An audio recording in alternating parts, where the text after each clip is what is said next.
Chosen one. There is a name, or maybe just a face, that has been showing up in your mind more than you have said out loud. Someone younger than you expected to notice you. Someone you have already caught yourself doing quiet math about. The years, the difference, what people would think if they knew. And every time that name rises in you, you do the same thing.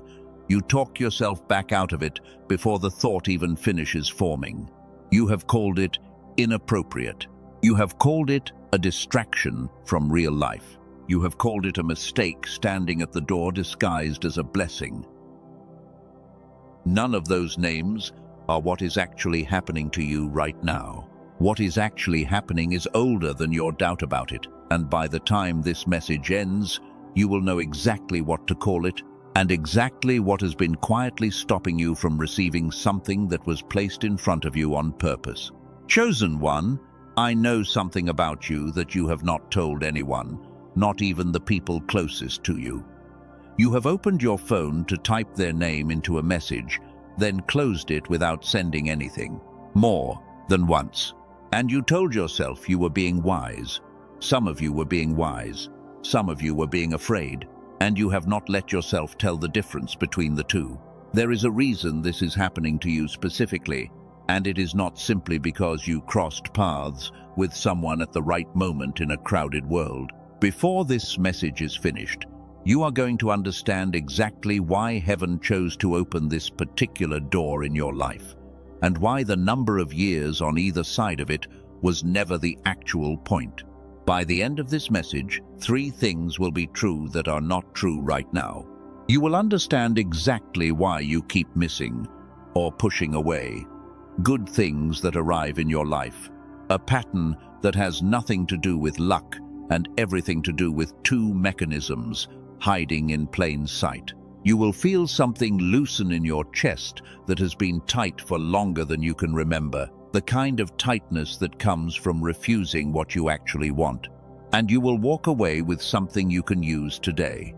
A single practical shift that opens what has been closed without needing anyone else to change first. Here is something you already know but have never said out loud this clearly.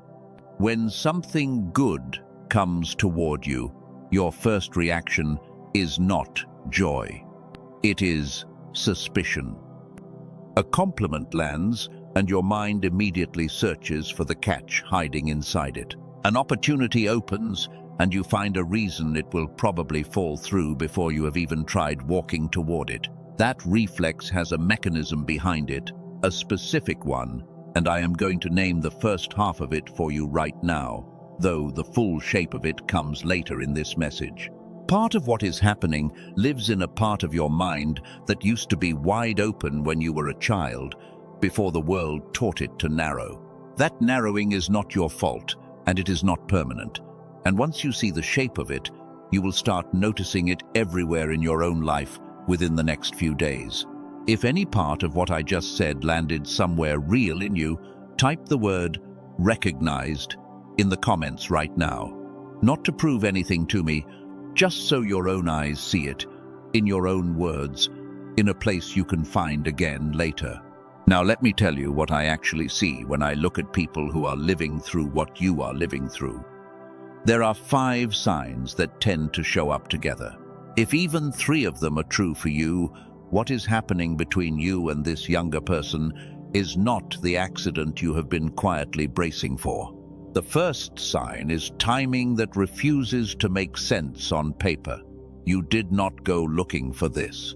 It arrived in a season you were not expecting anything, often right after a door closed that you thought would stay closed forever. People who manufacture connections plan them. People who receive them get surprised by them, and you were surprised. The second sign is a specific kind of ease underneath the nervousness. Yes, you are nervous about the age gap, about what people will say, about whether this is wise. But underneath that noise, when you are actually with this person, there is a settledness that does not match how new this is.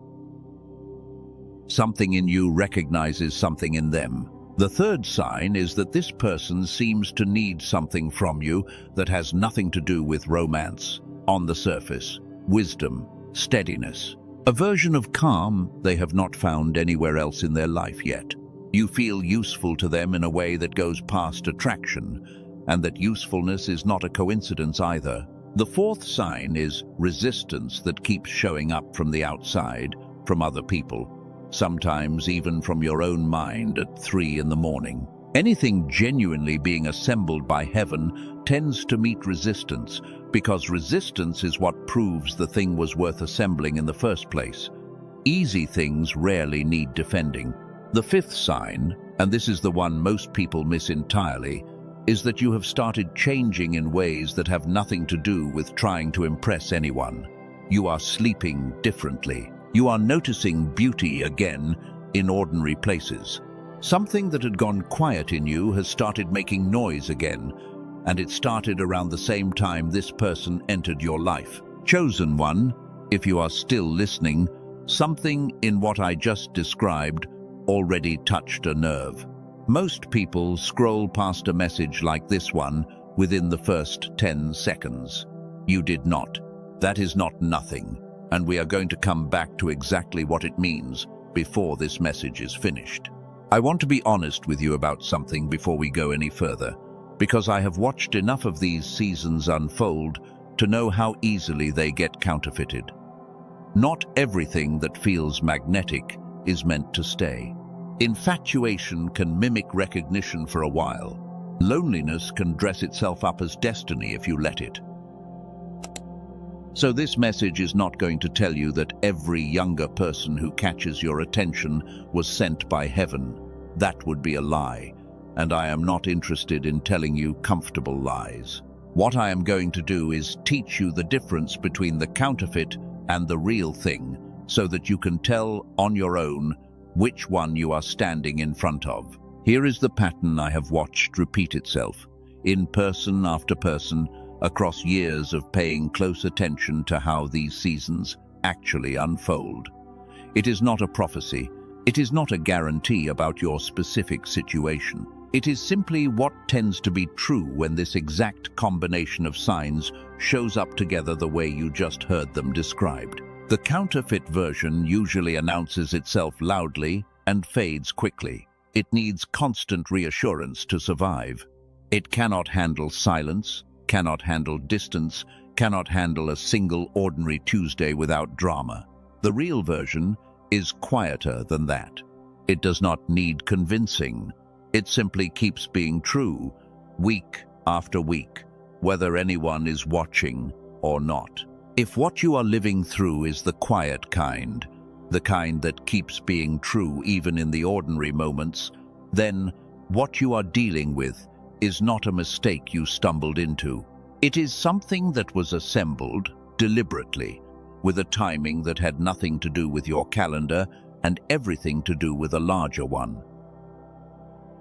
And here is the deeper truth underneath all 5 of those signs.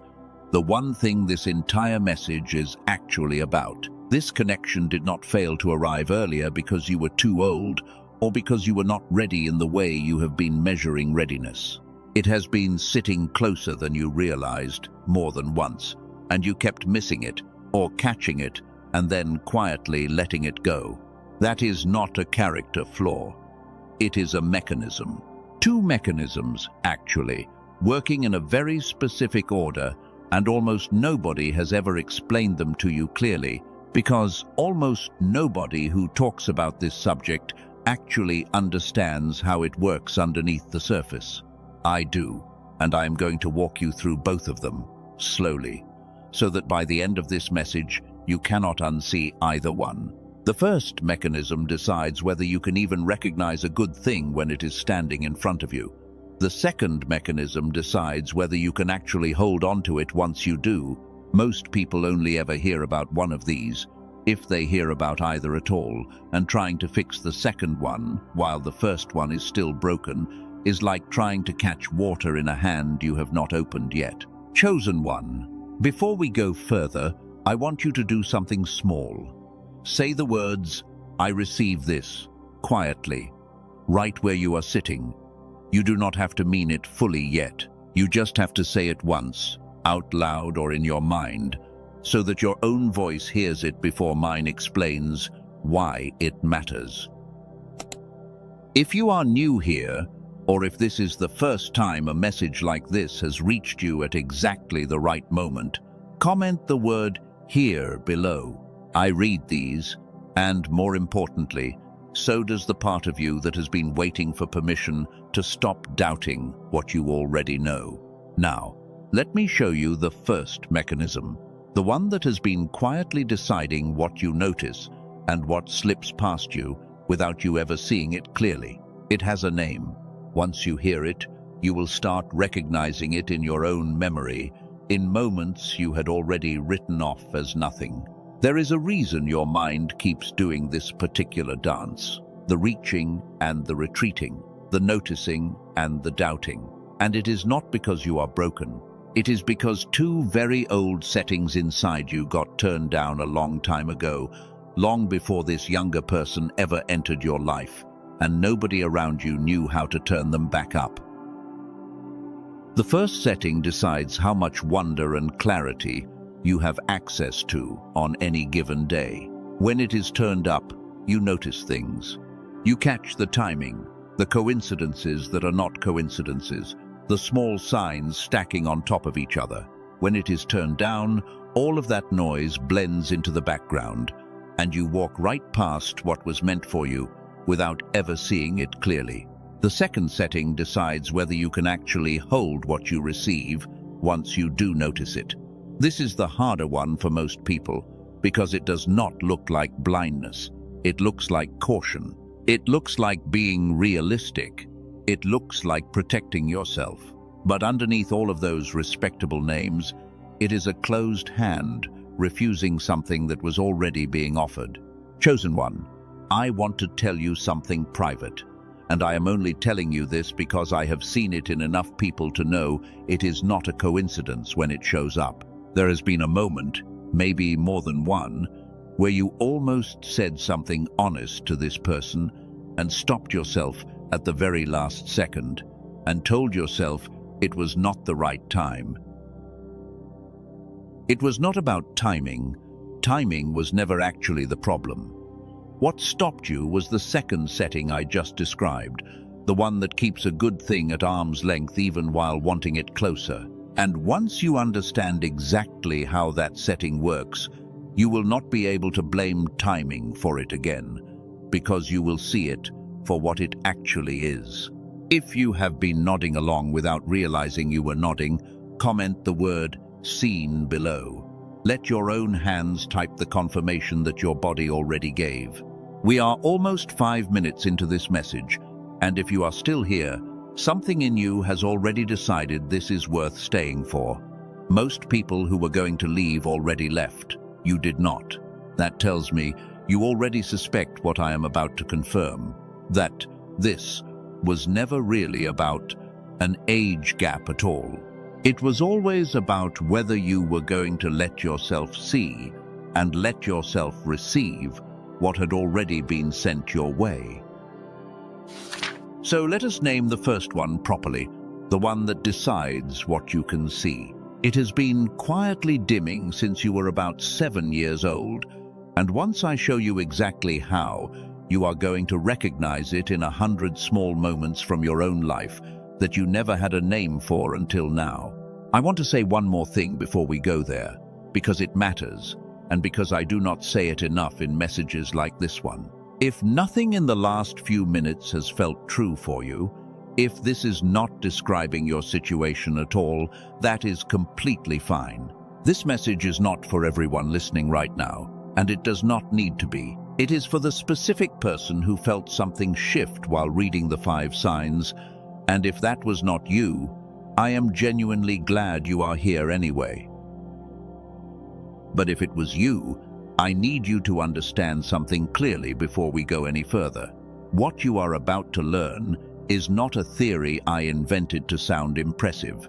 It is a pattern drawn from watching this exact situation unfold in person after person, and it holds together whether the two people involved are 5 years apart or 25.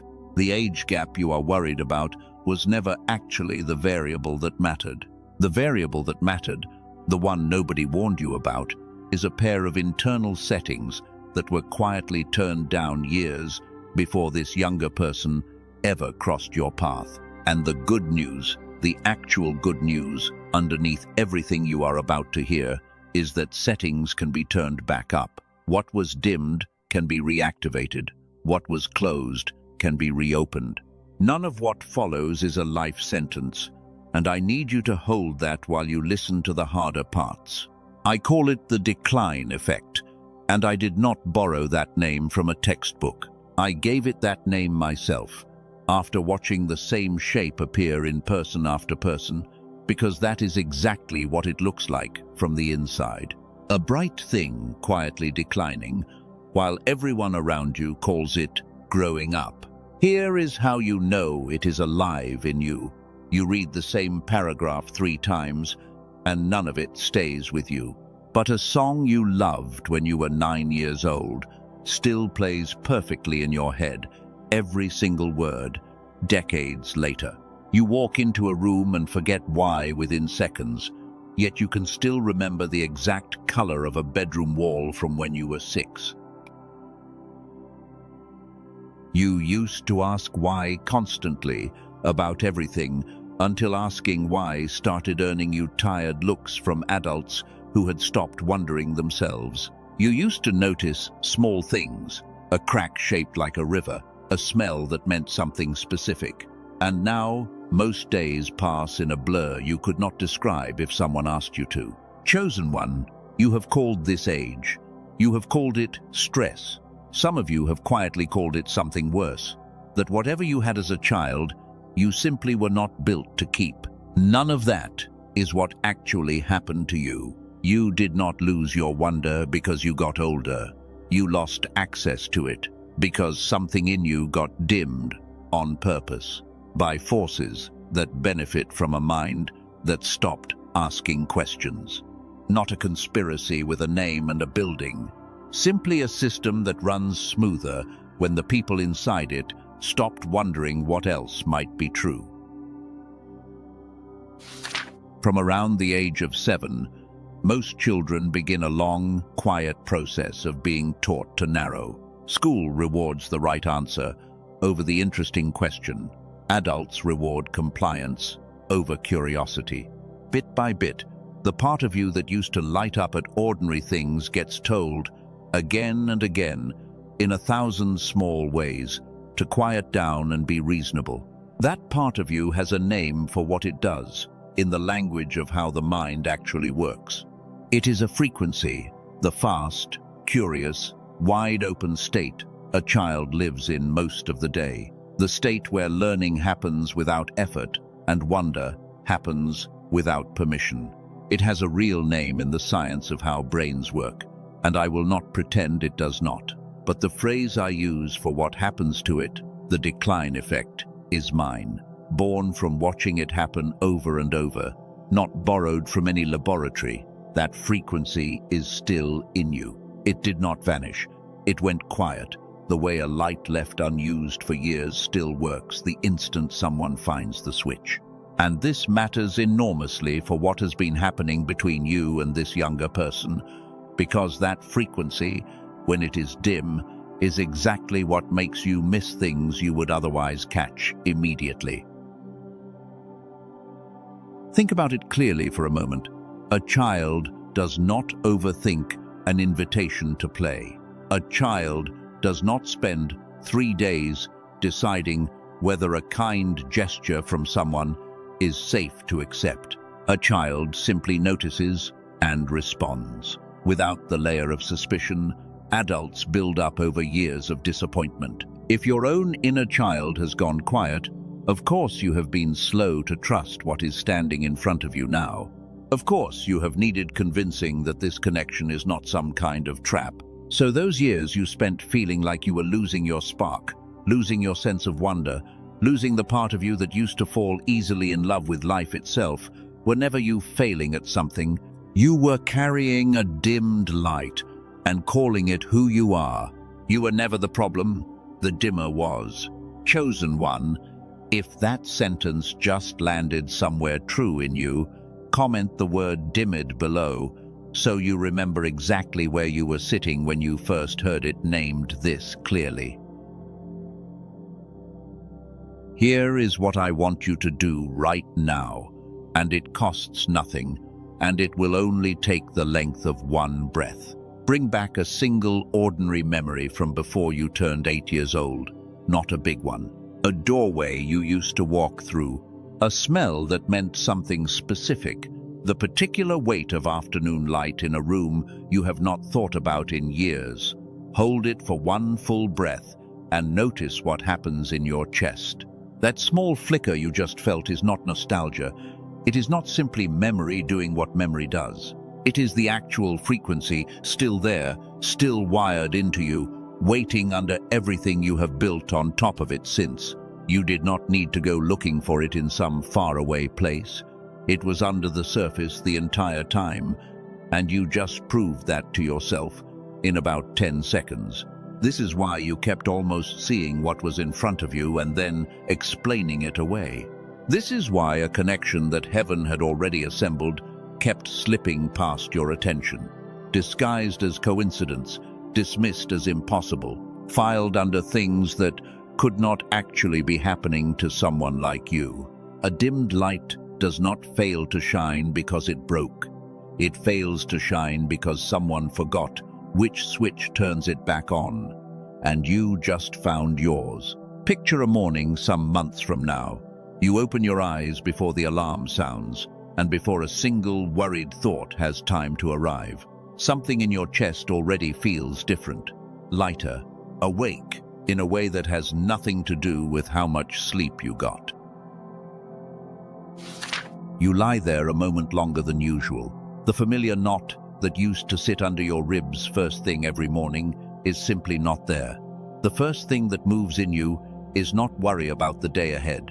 It is a small, quiet question, the kind you stopped asking somewhere around the age of 8, the kind that used to precede every good discovery you ever made as a child. You reach for your phone out of habit, and there is a message waiting from the person who has been on your mind through all of this.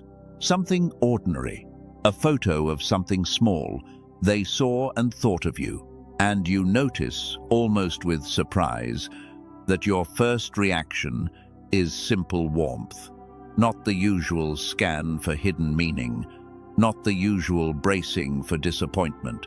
What separates you from that morning is not time passing. It is not effort you have not tried hard enough at. It is a frequency that got turned down in you, quietly, years before this connection ever entered your life, and it has never once, until this moment, been shown how to turn back up. That distance can close faster than you think, and closing it does not require becoming a different person. It requires remembering who you already were. Chosen one, we are a few minutes further into this message now, and something in your body has probably shifted since we started. Notice that. Most people who were never going to stay have already left by now. You are still here, which tells me part of you already knows this is not just information, it is a door. Let us slow down for one breath together before we go further. Wherever you are sitting, let your shoulders drop half an inch. Unclench whatever you did not realize. You were clenching. There is nowhere else you need to be for the next few minutes than exactly here, listening to something that was written, quite specifically, for someone in your exact situation. If you have been carrying tension in your body this whole time without noticing, comment the word released below, and let that word be the permission your body has been waiting for. Now, there is something I need to tell you honestly, because I promised at the start of this message that I would not tell you comfortable lies. Understanding the decline effect on its own will not be enough. I have watched people fully grasp this mechanism, nod along with every word of it, and still wake up the next morning doing the exact same thing they did the morning before. Understanding a mechanism and living differently because of it are two separate steps. and most teaching stops at the first one. That gap between knowing and changing exists for a reason, and it is not a character flaw either. There is a second setting, working underneath the first one, and it decides something different, something that matters even more once your wonder starts coming back online. It decides whether you can actually receive what you finally start to notice. We are going to spend real time on that second setting later in this message, because it is, honestly, the more important of the two. But before we go there, I want to name something else for you, quietly, because it has been sitting beneath this message this entire time, and I do not want to keep it from you any longer than necessary. Two specific pieces of work exist, built by two different researchers, designed to address exactly these two settings in exactly this order. I am not going to explain them fully right now. I am simply going to name them, and then we are going back into the deeper part of this message, because there is more you need to understand before either of them will make full sense to you. The first is called The Genius Song, a short audio built around the same brainwave state we have been talking about this entire time, the one your inner child used to live in without effort. The second is called The Wealth Signal, and it addresses the second setting, the one that decides whether what you notice actually reaches you. One restores, one receives. And they only work in that exact order, for a reason you will understand fully before this message ends. If any part of you already felt something recognize those names, that recognition is not an accident, and we will return to both of them later, in full, once you have finished learning what they were built to answer. For now, they are simply resting beneath this message, in the description, and in the pinned comment, waiting for whoever they belong to. Let us go back to where we were, because there is still a second mechanism ahead of us, the one that decides whether you keep this connection once you finally see it clearly, and it is, without question, the harder truth of the two. Let us rest here for a moment before we go further, because everything that comes next asks something real of you, and I want you arriving at it steady, not rushed. There is no clock running on this. Take one slow breath, in through the nose, and let it out longer than it took to come in. Some of you are laughing right now, quietly, at how much of what has been said already applies to your exact life. That is allowed. Recognition often arrives wearing a smile before it arrives wearing tears, and both are honest reactions to the same truth. Now, I want to give you a tool, something small and practical you can use today before this message goes any deeper. It is a simple question, 3 words long, and it will help you tell the difference between a connection assembled by heaven and one assembled by loneliness, dressed up as destiny. The question is this: does it demand? Sit with that for a second in relation to what you are living through with this younger person. Does the connection demand your constant attention, your constant reassurance, your constant proving that it is real? Or does it simply remain steady, whether you are actively feeding it or not? Counterfeit connections demand. They need feeding every hour, or they start to wither, and that hunger disguises itself as passion. Real ones rest. They can survive a quiet week, a missed call, an ordinary disagreement, without threatening to disappear. If what you have been feeling toward this person survives your own doubt about it, that survival is telling you something important. I know something else about you, and I want to name it because it matters. There has been a specific night, maybe more than one, where you lay awake doing math you were embarrassed to be doing, counting years, rehearsing what you would say if someone asked you directly, why this person, at this age gap, in this season of your life? You built a defense in your head that you never actually had to use out loud, and building it exhausted you more than the relationship itself ever has. That defense you built was not wisdom. It was fear wearing wisdom as a disguise. And I say that gently, because I understand exactly why you built it. The world is quick to name things it does not understand as inappropriate, and slow to ask whether heaven might be operating on a timeline that has nothing to do with a calendar most people trust. Which brings us to the part of this message that most people never hear explained clearly, because most people talking about age gaps talk about permission, when the real conversation is about design. Age was never a flaw in this connection. Age is, in a very specific sense, part of the architecture of it, and I am going to show you exactly why. Here is the symptom first, the thing you already feel but have not named. You keep waiting for a moment when the age difference will stop mattering, when it will feel resolved, settled, safe from questions. That moment keeps not arriving, and you have quietly started to believe that means something is wrong with the connection itself. You have called that unresolved feeling a warning sign. You have called it proof that this is not meant to work, that eventually the gap will catch up with both of you and something will break. I want to gently deny that explanation, because it is not what is actually happening. The unresolved feeling is not a warning. It is a signal that you are looking for the wrong kind of resolution. You keep waiting for the age gap to stop existing, and it never will, because it was never meant to disappear. It was meant to mean something, and you have not yet been shown what. Here is the mechanism underneath it, and once you hear this, you will not be able to see the age difference the same way again. Every generation carries something the one after it has not learned yet, and every generation carries something the one before it has forgotten how to feel. When heaven assembles a connection across that gap on purpose, it is almost always because both sides are carrying exactly what the other one is missing. I call this the readiness bridge, and I have watched it appear in enough real situations to trust the shape of it. The older person in the connection usually carries steadiness. This younger person has not yet earned through their own losses. A kind of calm that only comes from having survived seasons the younger one has not lived through yet.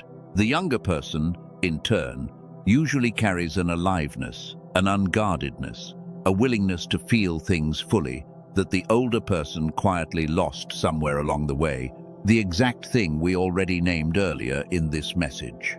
Neither person is incomplete on their own, but together something completes that neither one could complete alone, and that completion was never about romance, in the shallow sense most people mean when they say that word. It was about two people at exactly the right distance in years, arriving at exactly the right moment to give each other something no one else in their life was positioned to give. So those months, maybe years, you spent bracing for judgment, rehearsing explanations nobody actually demanded from you, treating the age gap like evidence against the connection, were never protecting you from a mistake. You were protecting a design you had not yet been shown the blueprint for. The gap was not the flaw. The gap was the point. Here is what I want you to do with this. Right now, today. The next time the thought of the age difference rises in you, uninvited, at 3 in the morning, or in the middle of an ordinary afternoon, do not argue with it. Do not defend against it.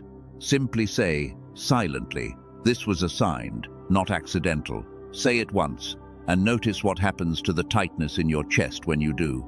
Chosen one, if that shifted something in you, comment the word assigned below. Let it be the marker of the exact moment you stopped apologizing for a design you did not choose, but were clearly chosen for.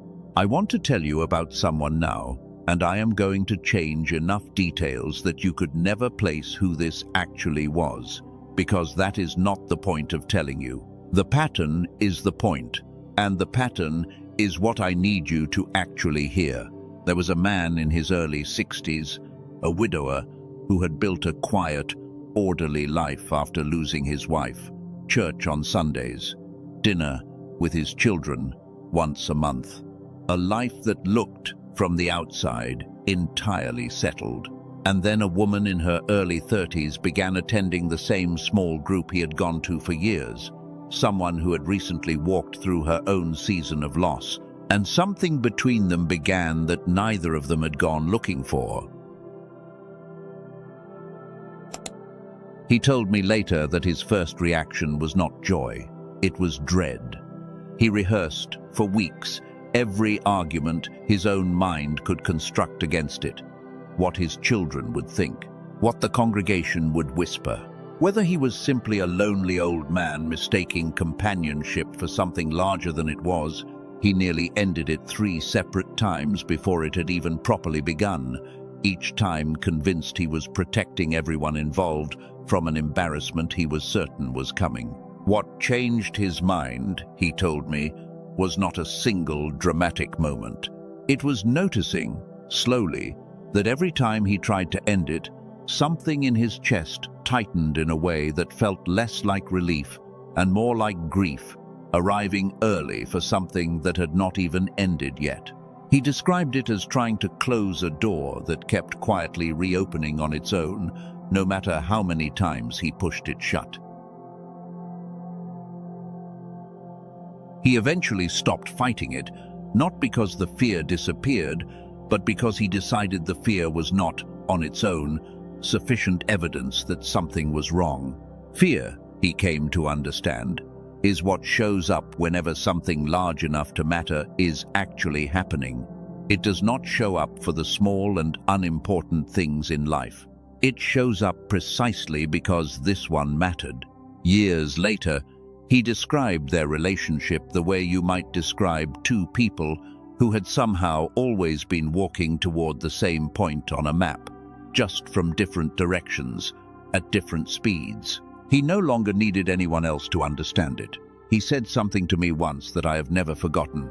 He said, "I stopped needing them to see what I saw the moment I stopped needing to defend it, and started simply living inside it instead." I tell you his story, without his name, without identifying details, because the shape of it repeats. Fear disguised as wisdom, a door that keeps reopening no matter how many times it gets pushed shut. A settling that eventually replaces the need for anyone else being at peace with it. If any part of that shape matches what you are living through, that is not coincidence. That is simply what this particular pattern tends to look like from the inside, in person after person who has walked through it before you. There is a second tool I want to give you now, alongside the first one I already gave you earlier. Not a replacement, an addition. Because discernment works best with more than one lens, and this second lens looks at something the first one did not cover. Here is the second question. Ask yourself honestly, does this connection make me more myself or less myself? Sit with that carefully, because the answer is rarely obvious on the surface. Connections built on the wrong footing tend to shrink you, quietly, over time, asking you to become smaller, quieter, more agreeable, more available than is actually healthy. Connections assembled with a real purpose behind them tend to do the opposite. They tend to return you to yourself more fully, not less. If you notice that you have become more patient since this connection entered your life, more curious, more willing to try things you had quietly given up on, more like the person you were before disappointment taught you to guard yourself so carefully, that is meaningful information. It is not proof on its own. Nothing here is meant to function as proof on its own, but it is a real signal, and real signals deserve real attention. There is an old word I want to give you now, from an ancient language, because it names something we have been circling this entire message without a name for it yet. In Hebrew, there is a word, chesed, that gets translated a number of different ways. Loving kindness, covenant faithfulness, a steadfast love that keeps showing up long after it would have been easier to walk away. It describes a particular kind of loyalty, the kind that does not depend on circumstances lining up perfectly to justify itself. What you have likely been feeling toward this younger person, underneath the nervousness, underneath the age math you keep quietly running, has more in common with Hesed than with the fleeting kind of attraction most people spend their lives chasing. Hesed does not need permission from the calendar. It simply persists steadily, the way you have noticed this connection persisting in you, whether or not you have let yourself name it that clearly until this exact moment. If that word landed somewhere true in you, comment "cheesed" below. Let it become the second word alongside the ones you have already left, marking exactly how far you have come in the last several minutes of listening. I want to say one more honest thing here, because I promised at the beginning of this message that I would not tell you comfortable lies, and I intend to keep that promise all the way through. Not every age gap connection is assembled by heaven. Some genuinely are simply two people using each other to avoid something harder they should be facing instead.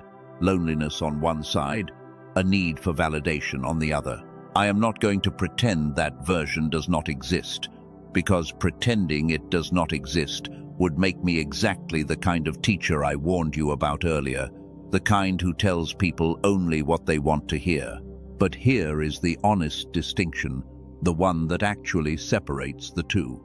The counterfeit version leaves you smaller when you are away from the other person, anxious, incomplete, needing constant contact to feel steady. The real version, the Chesed version, leaves you more whole even in the absence, more yourself, more capable of standing on your own 2 feet while still genuinely wanting them near. If what you have been living through leaves you more whole rather than less, even in the quiet moments apart, that distinction matters more than any single sign we have discussed so far. Now, I want to address something directly, because I know a part of you is still holding it, even after everything we have already walked through together. There is a version of you sitting there thinking, this all sounds beautiful, but it also sounds like exactly the kind of thing someone tells themselves to justify wanting what they should not want. That skepticism is not a flaw in you. It is actually a sign of intelligence, and I want to honor it rather than argue against it, because the moment I start arguing, you stop listening with your discernment and start listening with your defenses instead. So let us not argue. Let us look at what is actually true.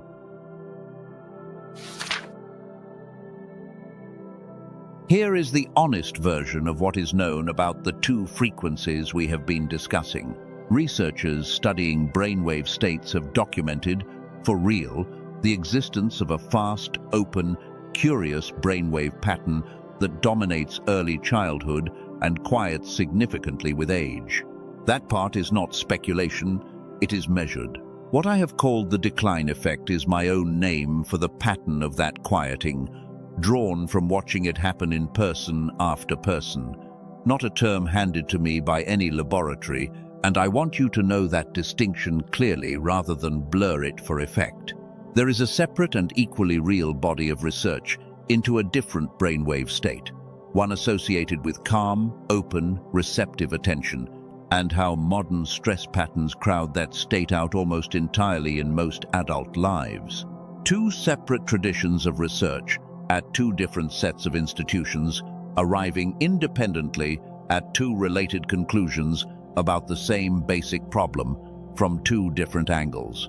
I will say more about exactly where later, because it matters, and because you deserve to know the difference between a pattern and a promise. What I will not do is tell you this has been proven to fix your exact situation, because no one honestly can say that about any single person listening to any message like this one. What I can tell you, honestly, is the order these two things tend to move in, because I have watched that order hold again and again in people who were living through exactly what you are living through right now. If none of that landed for you, that is genuinely fine. Some of you are simply not going to be moved by this particular message today, and that does not make you wrong, and it does not make the connection you are living through less real. This message is not for everyone hearing it, but if some part of you leaned forward instead of away while I said all of that, stay with me, because there is more. I want to tell you about someone, because a story often makes a pattern real in a way an explanation cannot. There was a woman, a teacher, who spent most of her adult life feeling like the sharpest parts of her mind had simply gone somewhere and were not coming back. She used to be the person in every room who asked the question nobody else thought to ask. Somewhere in her 40s, she noticed that person had gone quiet, and she assumed, like most people do, that this was simply what getting older felt like. She started paying attention to what actually restores that kind of aliveness, the way we have been talking about in this message, and within a matter of weeks, she described something she had not expected, a specific curiosity returning, small moments where she caught herself wondering about things again the way she used to as a child. Nothing dramatic, no lightning bolt, just a gradual return of a version of herself she had quietly grieved without ever saying so out loud. She told me once that the strangest part was not the return of the curiosity itself. It was realizing how long she had gone without noticing it was missing. That is often how the decline effect works. It does not announce its own departure. It simply leaves quietly, and you adjust to the smaller life without ever noticing you adjusted. I bring her story up here without her name, because her story is not really about her. It is about a pattern that repeats, and it is one of the reasons I trust what I am telling you now, not because one story proves anything on its own, but because I have watched this exact shape appear again and again in people who had nothing else in common except this particular quieting. There is an old word from an ancient language that describes something we have already been circling this entire message without naming it directly. In Greek, there is a word, kairos, that means something different from ordinary clock time. It does not mean the right hour on a schedule. It means the right moment, the appointed one, the window that opens, not because a calendar said so, but because everything underneath the surface finally aligned. Most of what you have felt about the timing of this connection, the sense that it arrived strangely, unexpectedly, at a moment your logical mind would never have chosen, is kairos, not chronos. Chronos is the clock time you have been measuring the age gap against, the ordinary hours that tick forward, whether anything meaningful is happening or not. Kairos does not care about your calendar. Kairos cares about readiness, and something in you and something in them apparently became ready at the exact same window, which is not something either of you could have engineered on purpose. If you comment chaos below right now, notice what it feels like to name your own timing with a word older than the doubt you have been carrying about it.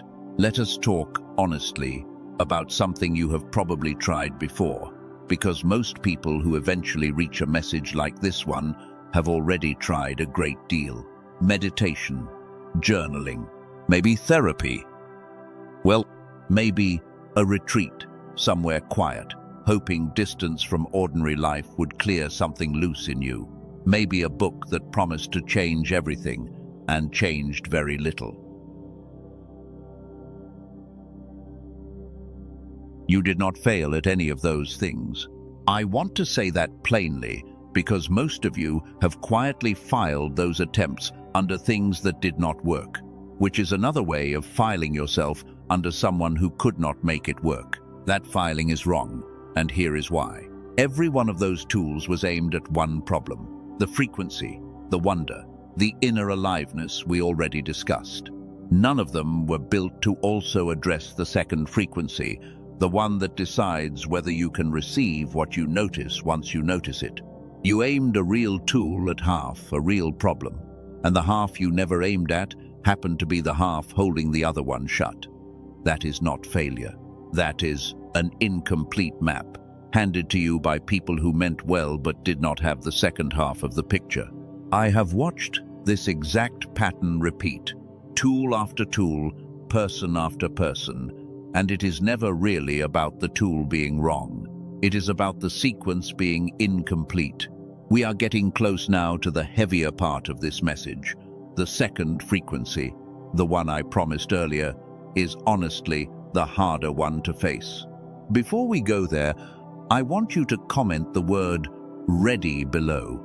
Not because you have to, but because saying it, even just typing it, tends to make people actually more ready than they were a moment before.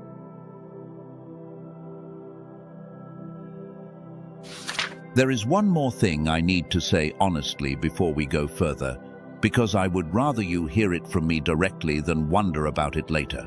I cannot tell you the exact week anything shifts for you. Anyone who tells you they know your exact timeline is telling you something they cannot actually know, and I am not willing to do that to you just to sound more certain than I am.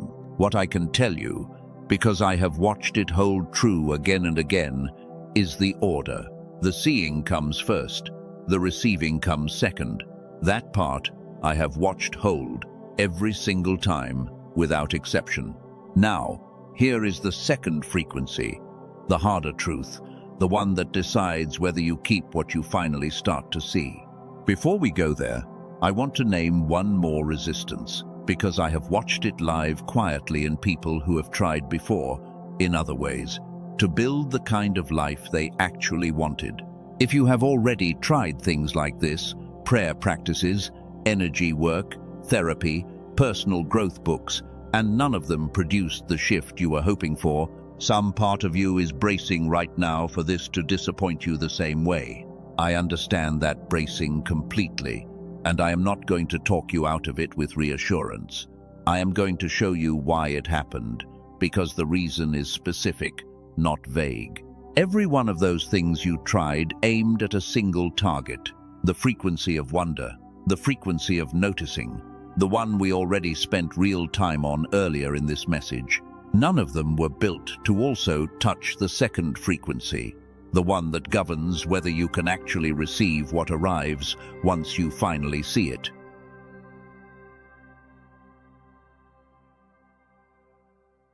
You did not aim wrong.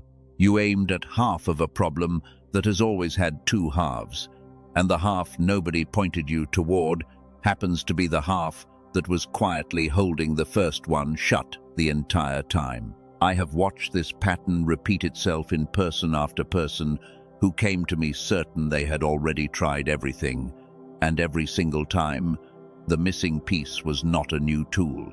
It was the second half of an old one they never knew existed.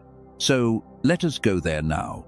Let us name the second frequency, plainly, because this is the heavier part of the message, and it deserves your full attention rather than a rushed explanation.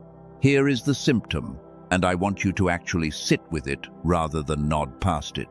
Someone offers to help you, and you hear yourself say no before you have even decided whether you wanted the help. A compliment arrives, aimed directly at something true about you, and you hand it back within seconds, deflecting it with a joke or a correction.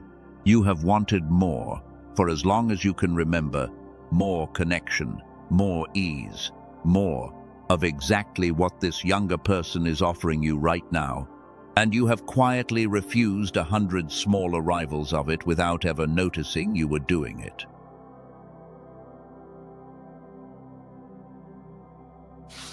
Think specifically about this connection for a moment. How many times has this person tried to get close to you, tried to say something honest, tried to simply be present with you, and some reflex in you found a reason to pull back? Not because you did not want them closer, because pulling back is the only response some part of you actually knows how to give when something good gets close enough to touch. You have called that independence. You have called it being careful. Some of you have called it not wanting to burden anyone. or not wanting to move too fast, or simply being realistic about how these things usually end. None of those names are what is actually happening. Those are respectable words wrapped around a reflex, and reflexes are installed, not chosen. You did not decide at some point in a calm moment to become someone who deflects good things. Something installed that response in you long before you had any say in the matter.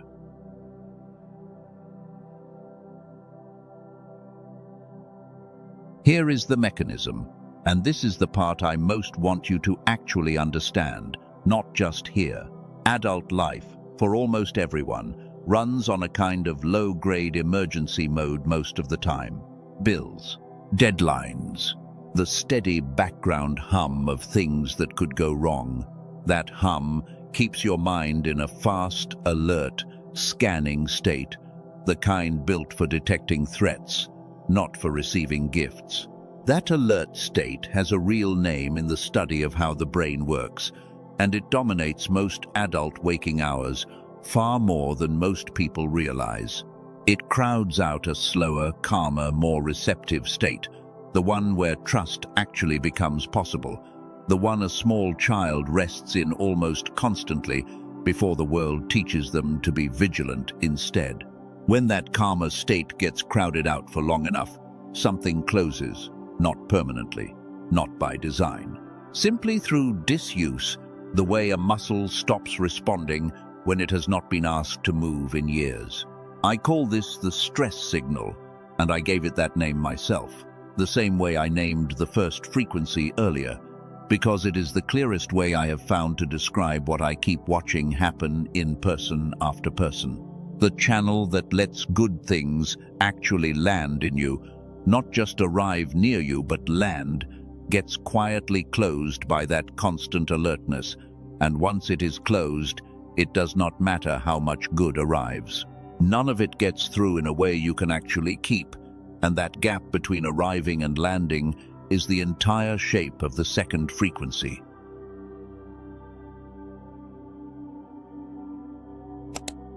This is why you can want love and still flinch when it gets close. This is why you can want financial ease and still find a reason to sabotage the opportunity that would have provided it. This is why you can want exactly what this younger person is offering you and still, without meaning to, keep them at a careful, exhausting distance. It was never that nothing good was coming to you. Things came. You were simply running a frequency that could not hold them. I want to tell you about someone else now, because this pattern is easier to see in another life before you turn it toward your own. There was a man, an engineer, who took quiet pride for most of his adult life in never owing anyone anything. He refused gifts. He insisted on paying for every meal, even when someone else had genuinely wanted to treat him. He turned down a partnership offer, once a good one, because some part of him whispered that he had not yet earned something that large.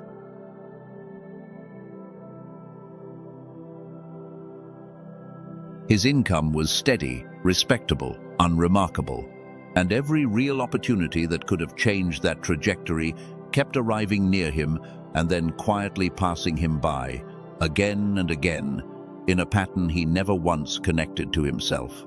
He assumed it was simply bad luck, or bad timing, or a market that did not favor him. He did not consider, for years, that the pattern lived inside him, not outside him. Something eventually shifted, not through one dramatic event, but through a slow reopening of that closed channel, the kind we are talking about right now. And the clearest sign it had actually shifted was not a windfall or a single lucky break. It was smaller than that and stranger. A former colleague mentioned a project, an opportunity, almost in passing, and for the first time in longer than he could remember, he said yes before he had time to invent a reason not to. He described it to me afterward in a way I have never forgotten. He said, "It did not give me more courage. It removed the reflex that closed my hand before I had decided anything." That distinction matters enormously, and I want you to sit with it, because it is not about becoming braver. It is about a specific reflex, in a specific part of you, finally being allowed to rest.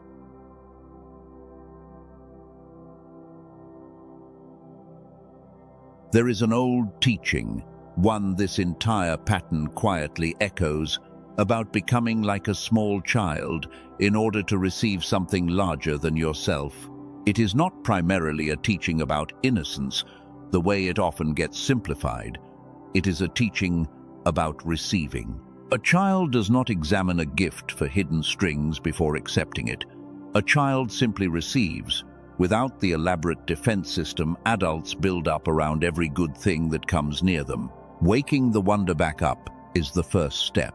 Learning to receive the way a child receives is the second, and it is the one almost nobody teaches you how to actually do.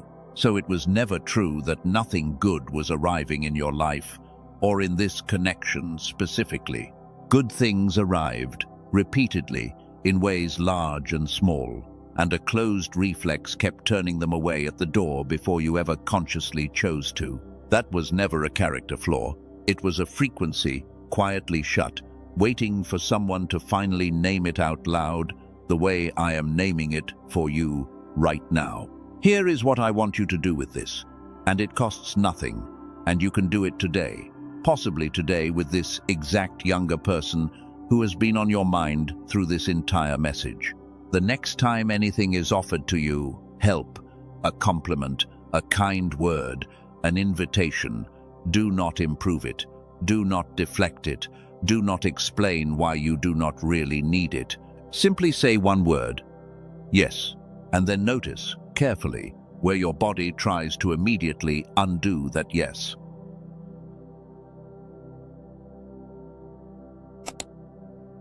That resistance you just located, the moment your body tries to take the yes back, is the exact thing we have been talking about this entire message. You just found it in real time, in your own body, and finding it is the first real step toward it finally releasing its grip. Chosen one. If you felt that resistance the moment I described it, comment the word receiving below, right now, before the feeling fades and your mind talks you out of how real it just was. Let us slow all the way down now, because we have covered a great deal of ground together, and what comes next deserves stillness rather than momentum. Wherever you are, if you can, let your hands rest open in your lap instead of closed. Just for the next few minutes, notice if that feels harder than it should. We have named two things today that most people go their entire lives never naming. A dimmed wonder that kept you from fully seeing what was arriving. A closed channel that kept you from fully holding it once you did. Both of those were installed in you long before this connection ever entered your life, and neither of them were your fault.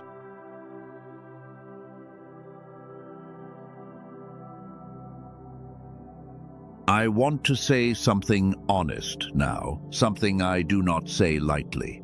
There is a resistance I have watched live in almost everyone who reaches this exact point in a message like this one, and it sounds something like this. This is for people who are ready. I am not sure I am ready. I want to gently push back on that thought, because readiness, in the way you have been measuring it, was never actually the requirement.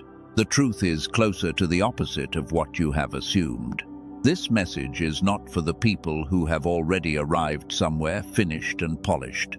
It is for the people who are honest enough to admit they are still figuring it out, still catching themselves in the middle of the very reflex we just spent the last several minutes naming. If you are still unsure whether you belong in this message, that uncertainty is not disqualifying.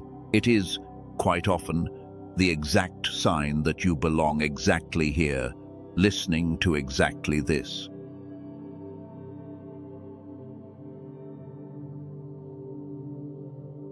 I want to tell you something about myself here, honestly, because I think it matters more than pretending to have all of this figured out.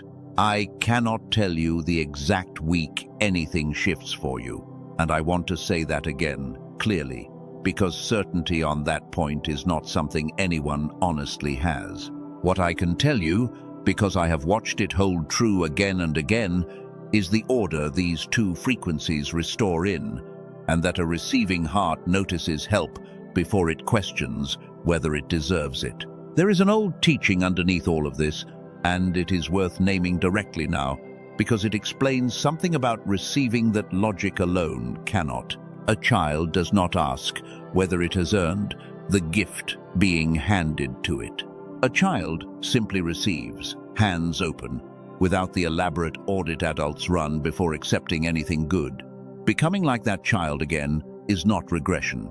It is the actual mechanism of receiving, and it applies here exactly the way it applies to everything else this message has already touched.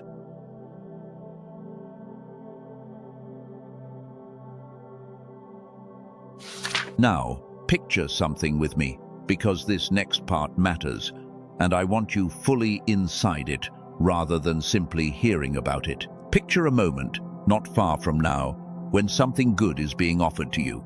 It could be this connection deepening in a way you have not let yourself imagine yet. It could be an opportunity, a door, a name you did not expect to hear. And notice the strangest thing about this picture. Nothing in you moves to refuse it. Stay in that image a moment longer.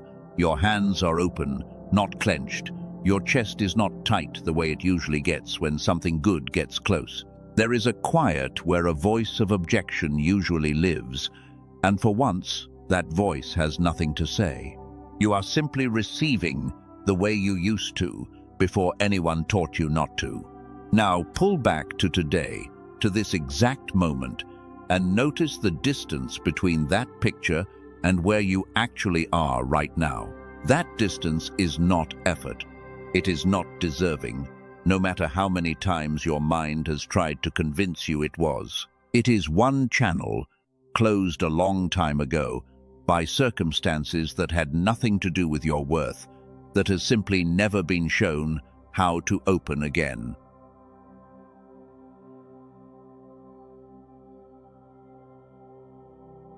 That morning you just pictured, the one where receiving finally feels easy instead of frightening, moves one day further away for every day that channel stays exactly where it is. Not because heaven is losing patience with you, because every day spent in the old pattern is a day spent practicing the old pattern, and practice, in either direction, tends to deepen whatever it repeats.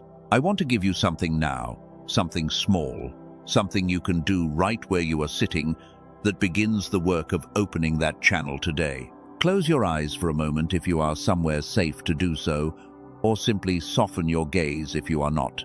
Take one slow breath in and let it out even more slowly than it came in.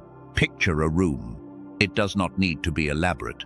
Simply a room, quiet, warm, with a single window letting in soft light.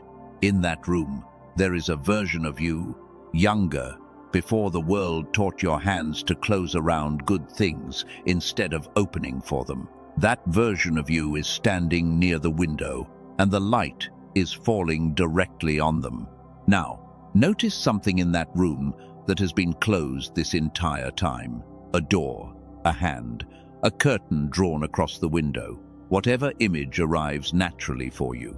You are not reaching for something outside yourself in this picture.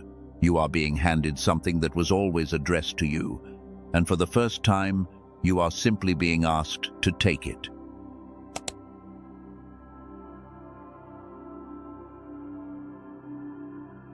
Let your actual hand, right now, wherever you are sitting, open slightly in your lap.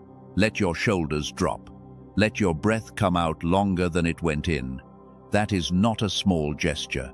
That is your body practicing the exact reflex we have spent this entire message discussing in real time, right now, while you are still listening. If you felt something shift in your chest just now, comment the word "open" below.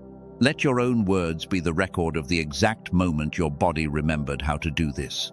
We are close now to something I need to name clearly, and I want to say it plainly rather than let it sit implied.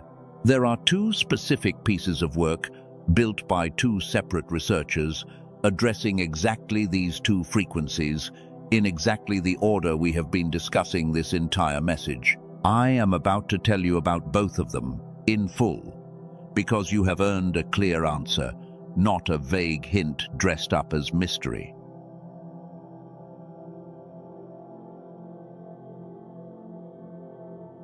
But before I do, let me say something you already know, now that you have sat with everything in this message. Understanding what you now understand changes nothing on its own. You can see the mechanism clearly now. You can name both frequencies out loud if you wanted to, and tomorrow morning, if nothing else changes, your chest will very likely do exactly what it did this morning. The answer was never only in understanding. It never was. Here is what you know, now that you did not know when this message began.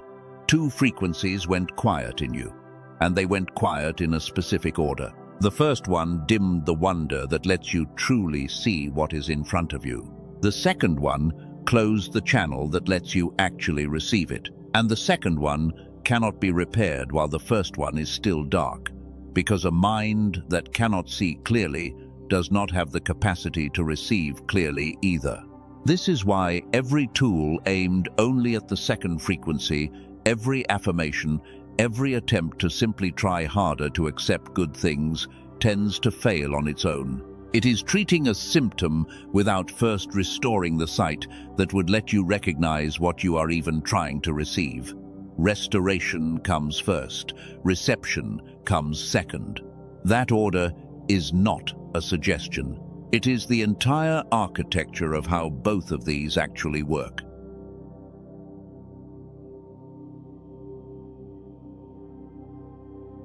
There is a name for what happens when both frequencies restore in the right order together. I call it child mind reversal, because that is precisely what it is. A reversal of the exact narrowing we have spent this entire message tracing back to childhood. Not a metaphor, an actual return in sequence of wonder first, and then the capacity to receive what that wonder finally lets you see. And you, chosen one, carrying both a dimmed wonder and a closed channel, and now standing in front of a connection that requires both of those things to be working, are exactly who this entire message was written for. Not someone broken. Someone who has been carrying two things quietly since childhood, entirely without malice, entirely without blame, and who is now, in this exact moment, being shown both of their names for the very first time. Here is who that makes you, plainly, without ornament. Not too old for this, not too late for this. A child of light who was dimmed on purpose by a world that runs smoother on people who stopped asking questions, and who is, in this exact moment, being handed both names back at once. Restoration first, reception second, exactly in the order they were always meant to return.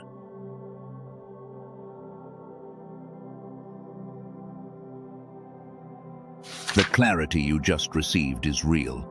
I am not taking that away from you, but clarity, on its own, has never once opened a channel. Understanding has never once, by itself, undone a reflex installed years before you had any say in the matter.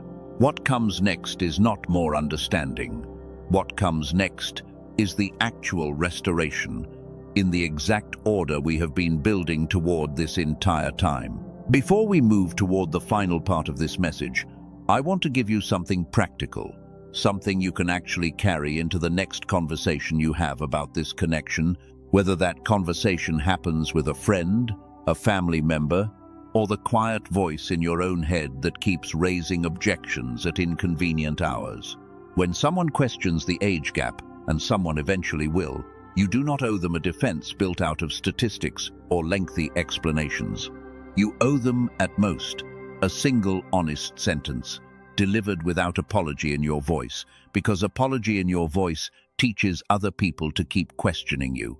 Something like, "I trust what I have seen in this connection more than I trust a number on a calendar," said once, calmly, and then allowed to simply stand there without being defended further. Here is why this matters more than it might seem to. Every time you over-explain yourself to someone who was never actually going to be convinced, you are quietly telling your own nervous system that this connection requires justification to survive. It does not. A connection assembled with real purpose behind it does not need a jury of outside opinions to render a verdict on whether it gets to exist.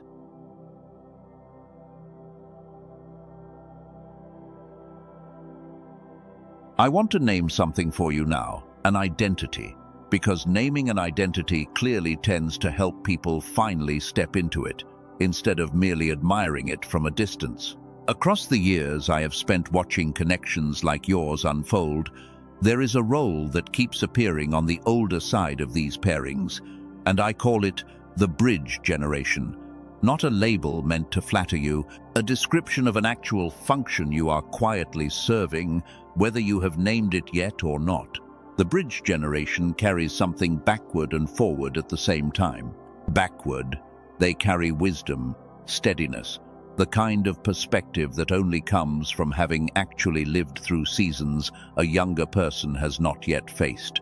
Forward, they carry something too, often without realizing it, a willingness to be changed, to be made more alive again by proximity to someone whose spirit has not yet been worn down by disappointment, the way the spirit of an older generation sometimes has.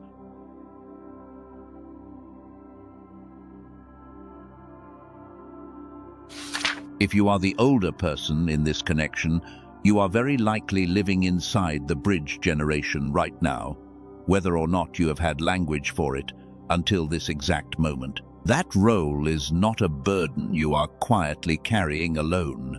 It is a calling, and callings, by their very nature, tend to look inconvenient and countercultural, right up until the moment their purpose becomes undeniable, usually much later than anyone standing close to the situation expected. Let me give you one more tool now, something to actually do, rather than simply something to understand. This one is quiet, and it takes less than a minute, and I want you to try it before this message ends, not simply file it away for later. Bring to mind, clearly, a specific moment of tension you have felt about this connection, a specific worry, a specific argument you have rehearsed in your head more than once. Picture it as an actual weight resting somewhere in your body, your shoulders, your chest, wherever it tends to gather in you. Now, picture your own hands gently lifting that weight away from that place in your body and setting it down deliberately outside of yourself, somewhere you can still see it, but it is no longer resting on you.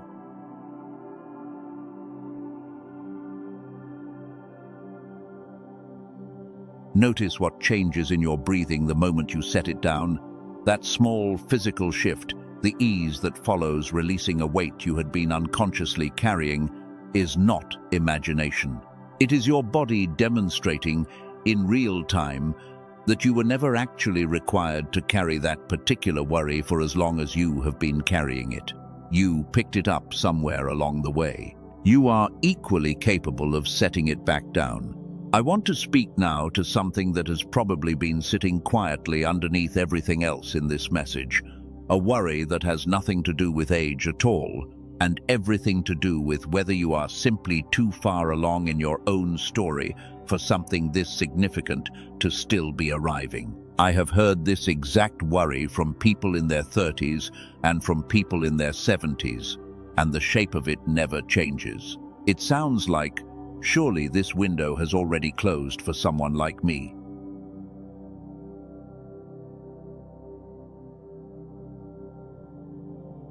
Here is what I want to say to that, plainly, without softening it into something less true than it is. Doors do not operate on the timeline your fear has assigned them. A door that opens at 60 is not a lesser door than one that opens at 25. It is simply a door opening at the moment it was always going to open, on a schedule that was never yours to calculate in the first place. The people who spend their lives believing their window has closed are very often standing directly in front of an open one, simply too convinced of their own conclusion to notice it swinging wide.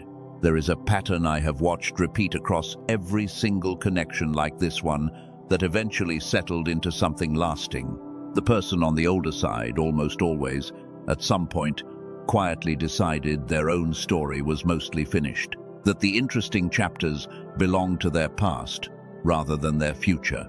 And almost every single time, that decision turned out to be premature, made in a season of tiredness rather than in a season of clear seeing.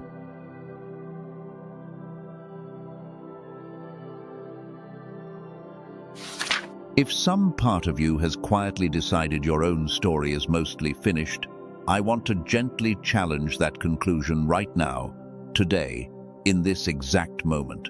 The very fact that this connection arrived at all, uninvited, unplanned, precisely when you had stopped expecting anything new to arrive, is itself evidence against that conclusion.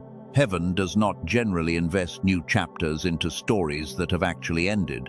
It invests them into stories that still have real ground left to cover. Chosen one, if you needed to hear that today, comment the word unfinished below and let it stand as a small plain refusal of a conclusion you had quietly and wrongly already accepted about your own life. I want to return, for a moment, to the 5 signs we discussed near the beginning of this message, because there is a 6th one worth adding now, one that only becomes visible this deep into a real conversation about it. The 6th sign is that talking about this connection, even now, even in the privacy of listening to a message like this one, makes something in you feel more alive rather than more anxious. Anxiety and aliveness can sit close together, but they are not the same feeling.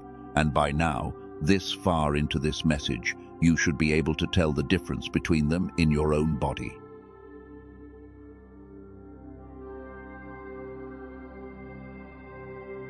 If what you feel right now, thinking about this person, is closer to aliveness than to dread, that distinction is not small. It is, in fact, one of the clearest signals available to you, clearer than any external sign could ever be, because it is coming directly from the part of you that this entire message has been trying to help you trust again. There is one more piece of this I want to walk through with you now, because it is the piece that finally ties everything together, the aliveness, the bridge, the timing, into something you can actually hold with both hands rather than simply feel moving through you for a few quiet minutes and then lose again by tomorrow afternoon. I want you to try something with me now, something a little different from anything we have done together so far in this message. Close your eyes if you are somewhere safe to do that, or simply soften your gaze if you are not, and let me walk you 3 years down the road from today.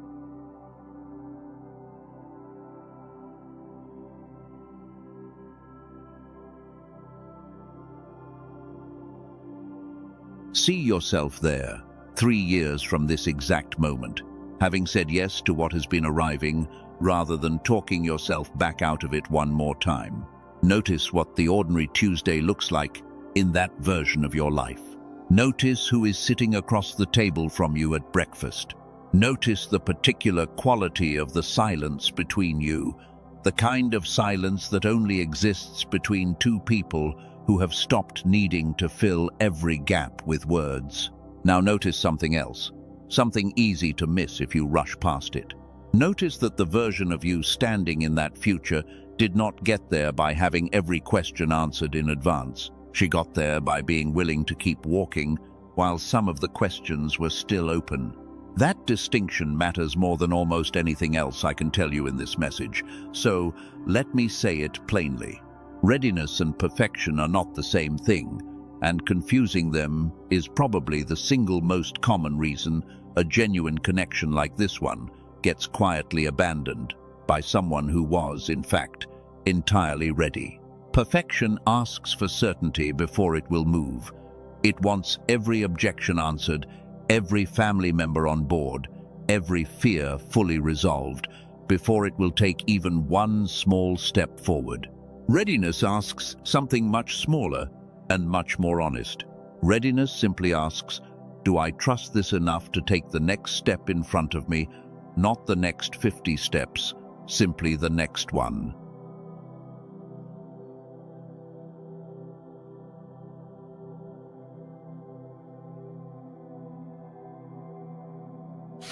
I have watched people wait years, sometimes decades, for a feeling of perfect certainty that was never actually coming, because certainty was never the thing standing between them and the life they wanted. Willingness was.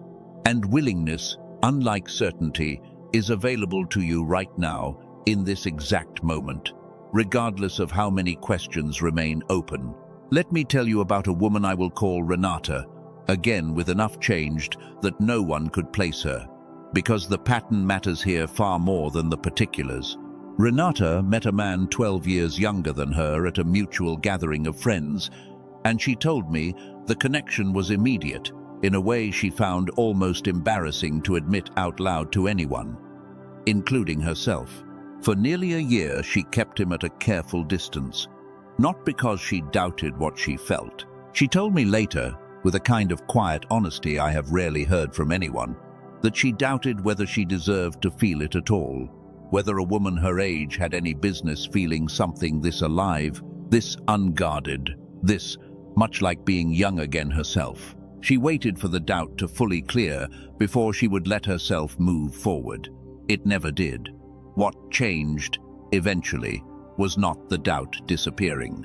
It was Renata deciding the doubt no longer got to be the deciding vote in a decision this important. She told me, I stopped waiting to feel ready and started simply choosing to be willing, one ordinary Tuesday at a time. And somewhere in the middle of all those ordinary Tuesdays, willing quietly became ready without me ever noticing the exact moment it happened.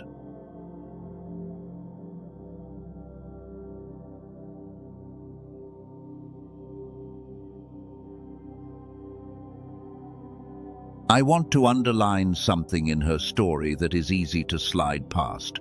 Willing became ready, not the other way around.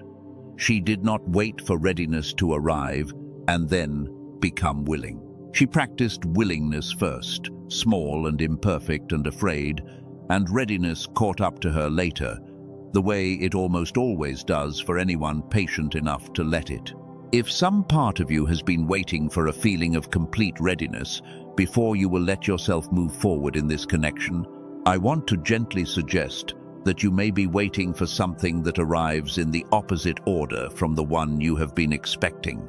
Here is a small, practical way to practice willingness this week. Something concrete, rather than simply a nice idea to agree with and then forget. Choose one honest sentence you have been avoiding, saying, to him, to yourself, to whoever has been standing between you and the next step. Say it once, plainly, without over-explaining it, and then notice what shifts in you after you have said it. Most people discover the sentence was never as heavy to say out loud as it felt while it was still trapped inside them. There is a reason fear tends to grow larger the longer it stays unspoken and shrink the moment it finally gets said out loud into open air. Unspoken fear has nothing to push against, so it simply keeps expanding in the dark. Spoken fear meets reality, and reality is almost always smaller and more survivable than the version fear had been rehearsing in your head.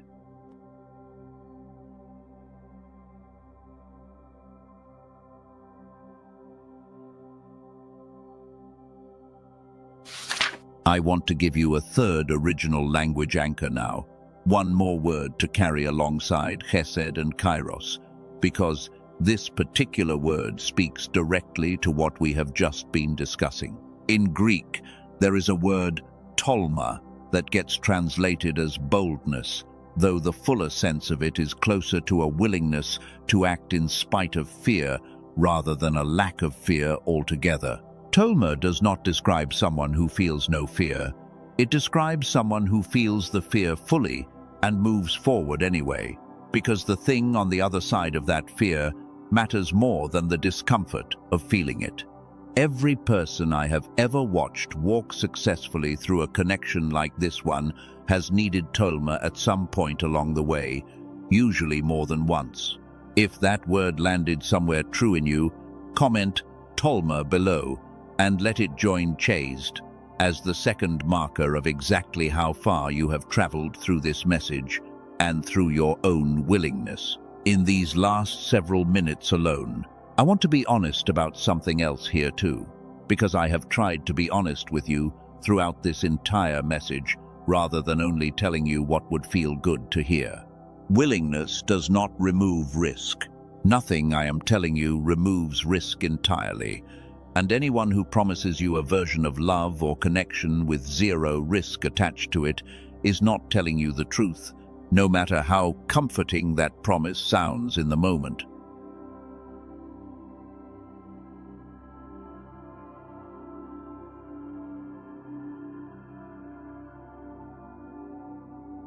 What willingness actually offers is different from the removal of risk. It offers you the chance to find out what was actually possible, instead of spending years of your life constructing an elaborate, comfortable theory about what might have been possible.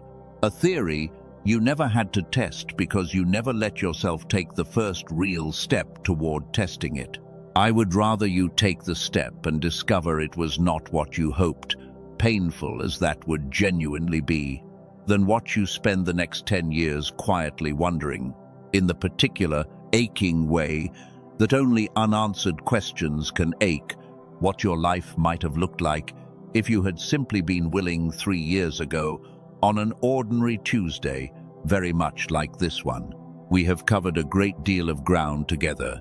Chosen one, a dimmed wonder, now waking, a closed channel, now being named honestly for what it is.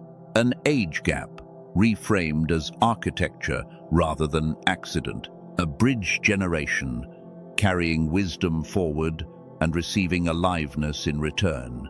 Willingness, arriving before readiness, the way it almost always does for anyone patient enough to let it. And underneath all of it, a single steady thread. The idea that what has been arriving in your life was never a mistake standing at your door, but a deliberate gift, waiting only for you to finally open your hands wide enough to actually take hold of it. There is one more fear I want to address directly, because I have a feeling it has been sitting quietly underneath several of the others we have already named, waiting its turn. What if I open myself to this fully, and he eventually leaves anyway? What if I let my guard all the way down, and it turns out my guard was protecting me from something real after all?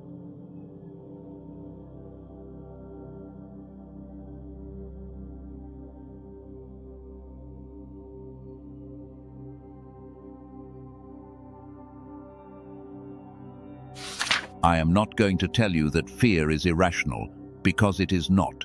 Love, without a guarantee attached to it, has always carried real risk, in every generation, for every person who has ever loved anyone.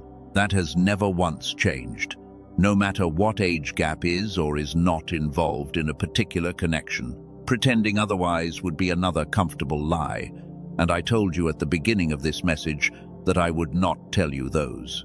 Here is what I can tell you honestly instead.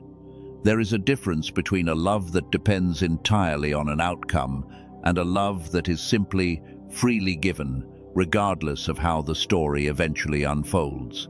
The first kind is fragile by its very nature, because it is constantly auditing the relationship for proof that the ending will be safe. The second kind is not fragile in that same way, not because it does not care about the outcome, but because it has stopped making the outcome the price of admission for loving fully right now.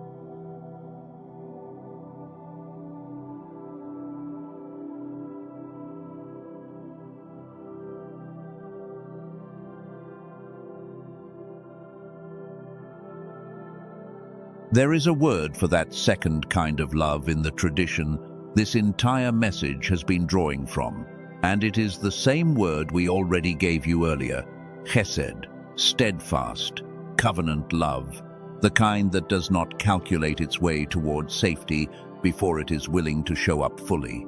It is worth noticing that the model given for this kind of love was never a love that came with a guarantee attached in the way we usually mean that word. It was a love that simply kept showing up faithfully, again and again, long after showing up had stopped being convenient. I want to gently ask you something now. Has your guard, across the years it has been standing watch, actually been protecting you from very much? Or has it, more often, simply been protecting you from the ordinary vulnerability that any real closeness eventually requires? The same vulnerability every person who has ever loved anyone has had to eventually walk through, guard down, hands open, outcome genuinely unknown. I ask that gently, not to shame the guard, because the guard likely formed for good reasons, somewhere back along your own story. I ask it because guards, left in place indefinitely, tend to protect us from disappointment at the cost of also protecting us from everything good that was ever going to require the same vulnerability to receive.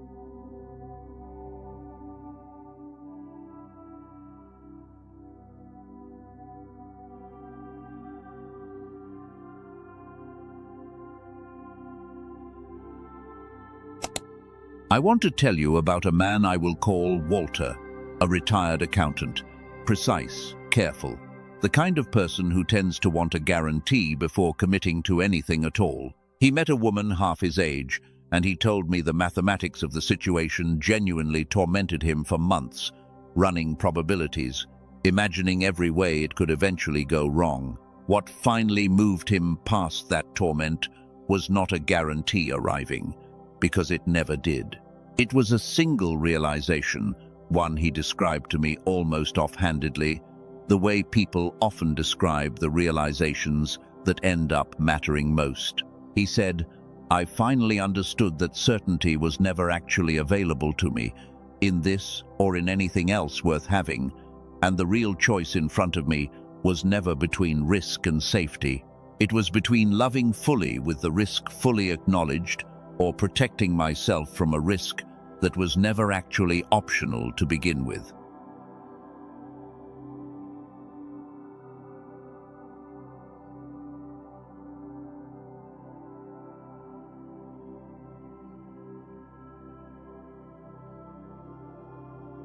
Walter chose to love fully. He told me, years later, that whatever happens eventually, and he was honest, that he did not know what eventually would bring, he has never once regretted choosing the fuller version of those years over the guarded one. He said the guarded version was never actually safer. It simply delayed the same vulnerability to a later date, while quietly stealing the aliveness of the years in between. I want to leave you with one more piece of scripture in your mind, without quoting it precisely word for word, the way we have done throughout this message. There is an old teaching about love casting out fear, not by eliminating every risk love carries, but by becoming large enough that the fear no longer gets to be the one steering the decision. That teaching was never really about romantic love specifically. It applies here with the same weight it applies everywhere else. Fear tries to quietly take the wheel.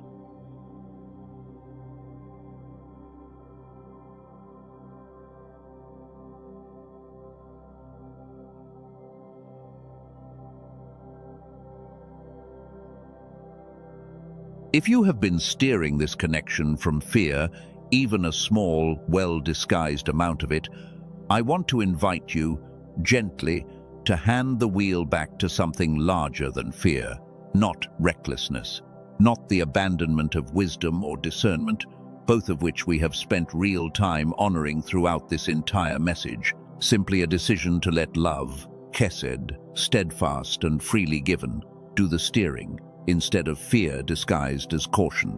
That decision, more than any single sign, Any single piece of research, any single testimony we have shared together is the one that actually determines what happens next in your own story.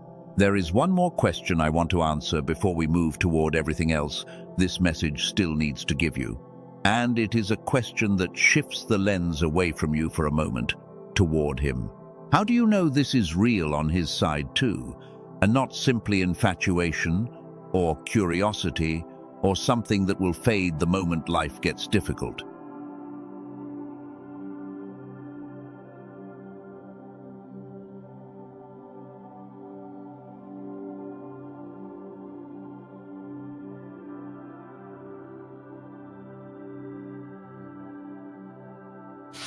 That is a fair question, and it deserves a fair answer rather than blind reassurance.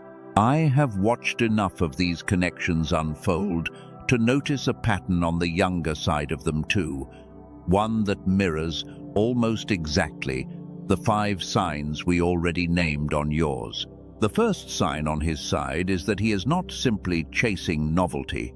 Infatuation with an age gap, the counterfeit version, tends to perform itself loudly, wanting to be seen, wanting an audience for how unconventional the connection looks from the outside.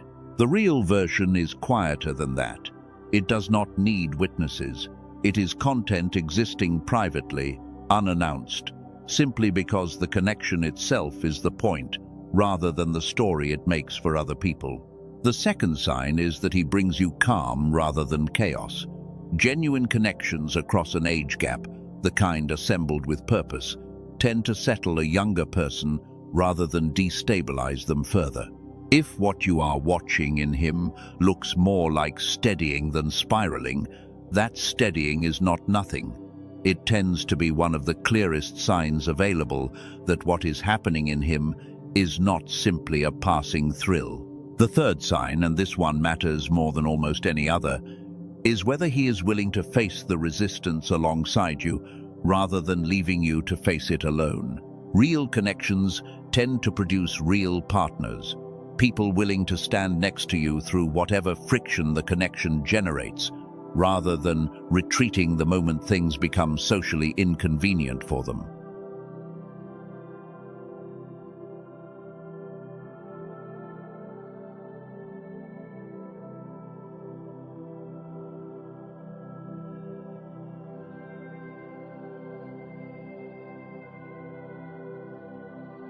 I want to be honest here too, because balance matters as much in this direction as it did when we discussed the counterfeit earlier from your side. Not every younger person who is drawn to an older partner is drawn there for reasons that will hold up over time.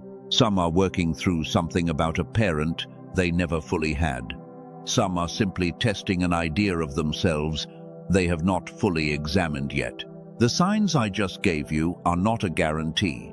Nothing in this message has ever claimed to be a guarantee about a specific outcome with a specific person, but they are a real, honest set of markers, drawn from watching this exact pattern unfold in person after person, and if what you are seeing in him lines up with the quieter, steadier version rather than the loud, performed one, that alignment matters.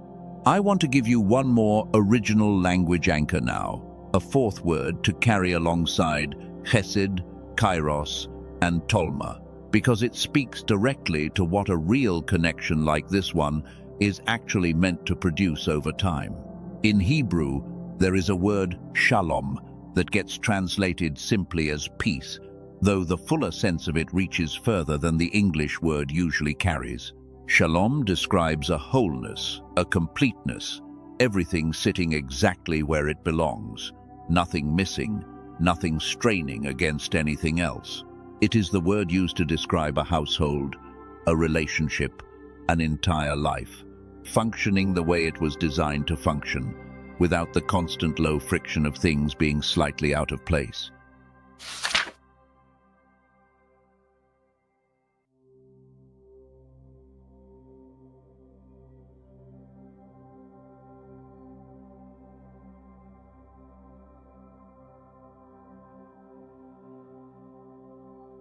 That is the actual test worth applying here, more reliable than any single sign we have named so far.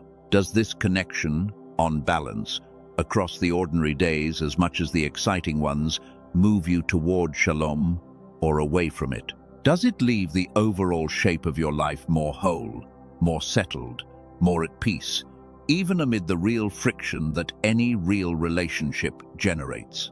Or does it leave you in a state that only ever resembles peace in the brief moments you are actually together and unravels the rest of the time? If what you have been living through moves you, on balance, toward shalom, that is worth trusting. If it consistently moves you away from it, that too is worth trusting. Painful as that second answer would be to sit with, I want to say one practical thing now about talking to the people in your life who will eventually need to know, your children if you have them, close friends, whoever matters most to you in this. You do not owe them a defense, as we discussed earlier, but you likely do owe the closest among them an honest conversation, on your terms, at a time you choose, rather than a time forced on you. Here is a simple way to open that conversation if and when you are ready. I have met someone who has become important to me. I know the age difference will surprise you. I am not asking you to fully understand it yet. I am asking you to trust that I have thought about this carefully and that I would love your support as I continue figuring it out.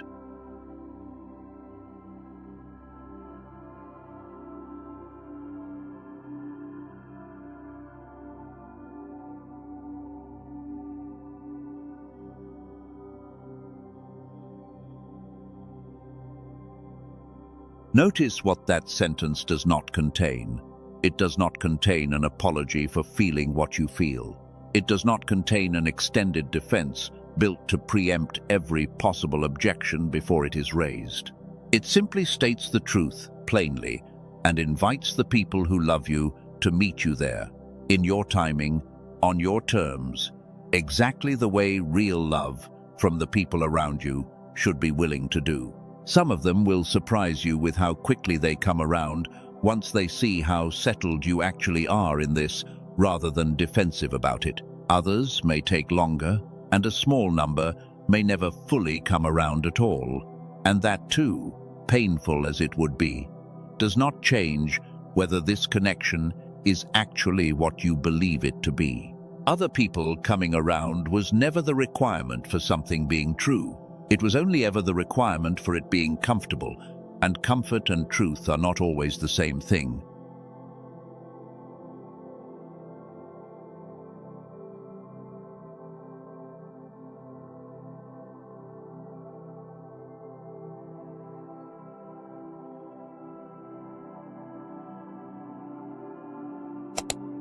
I want to leave you with one final story before we move into everything left for this message to give you.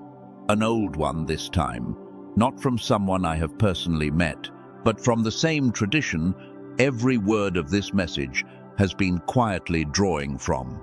There is an account of a woman named Ruth, a widow, a foreigner in a land that was not her own, who found herself, through a series of events that looked, from the outside, almost accidental, standing in a field belonging to a man named Boaz, considerably older than her, a man of standing in his community. Nothing about how they met looked engineered. It looked, if anything, like ordinary circumstance, a widow gathering leftover grain simply to survive. And yet the account treats none of it as accidental. Every step that placed her in that specific field, on that specific day, in front of that specific man, is described as guided, deliberate, assembled by a hand working quietly underneath the ordinary surface of events neither of them could see clearly while they were living through them.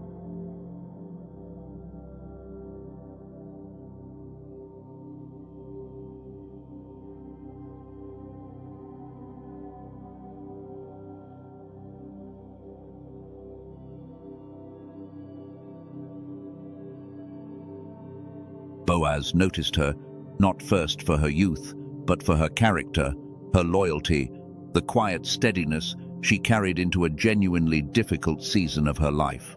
And what follows in that account is not a whirlwind. It is patient, deliberate pursuit. A man taking real, practical steps to secure a future for a woman half his age, in a culture where the years between them would have raised exactly the kind of quiet questions your own connection has likely raised in the people around you. The word used for what Boaz became to Ruth, in the language that account was first written in, carries the sense of a redeemer, someone who steps in, deliberately, to restore what could not be restored any other way. Not a rescuer, swooping in out of pity. A partner, choosing, with full clarity and full intention, to bind his future to hers. Their story did not end in obscurity. It became, according to that same tradition, part of a lineage that mattered far beyond either of their individual lives. Generations reaching forward from a connection that began in a field between a widow and an older man that looked, to anyone watching from the outside at the time, like nothing more than ordinary circumstance.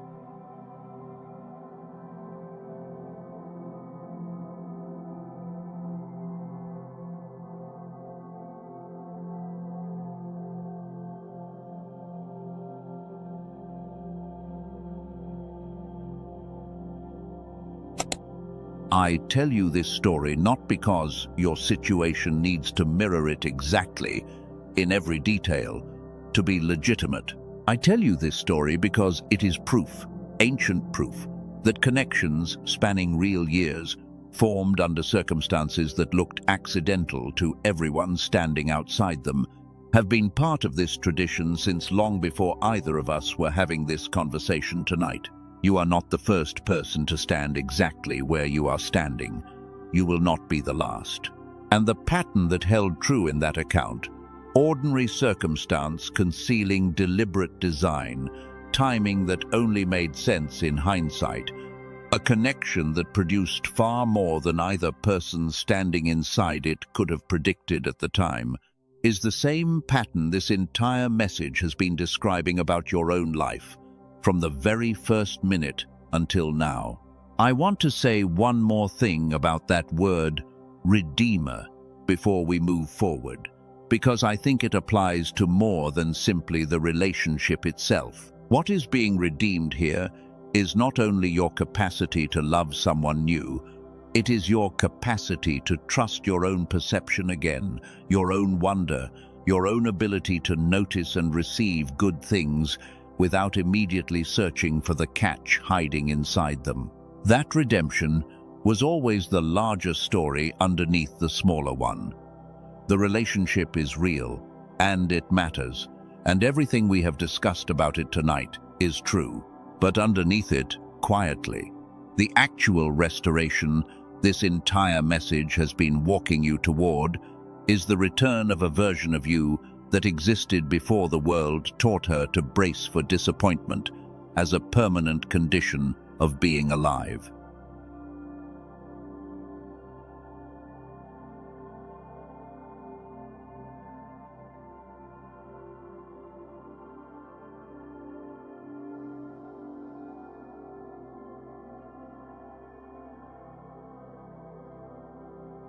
That version of you is not gone.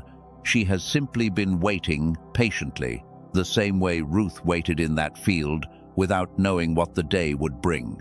For the exact moment this message found you tonight. Chosen one, everything you have heard until this point has cost you nothing and required nothing from you but attention. What comes next is still teaching, but it is also an introduction. So I want to say clearly what this next part is and what it is not. This is not a demand. It is not a hard turn into something separate from everything we have already walked through. It is simply the continuation of the exact same story. The story of a child of light whose wonder went quiet on schedule and whose receiving hand closed not long after. Restored now in the same order, those two things were lost. First, the seeing, then the receiving. That order was never a marketing decision. It is closer to an old teaching about becoming like a child again before anything can truly be received. And it applies here exactly the way it has applied to everything else. This message has already shown you. Earlier in this message, I named 2 things for you, quietly, and told you we would return to them fully once you understood what they were actually built to answer. That moment is now. The first is called the Genius Song. It exists because a man spent 34 years studying how the brain moves through different states and became convinced that the wonder we lose somewhere around age 7 is not lost permanently, only quieted, and that the right kind of sound, delivered the right way, can gently invite it back online.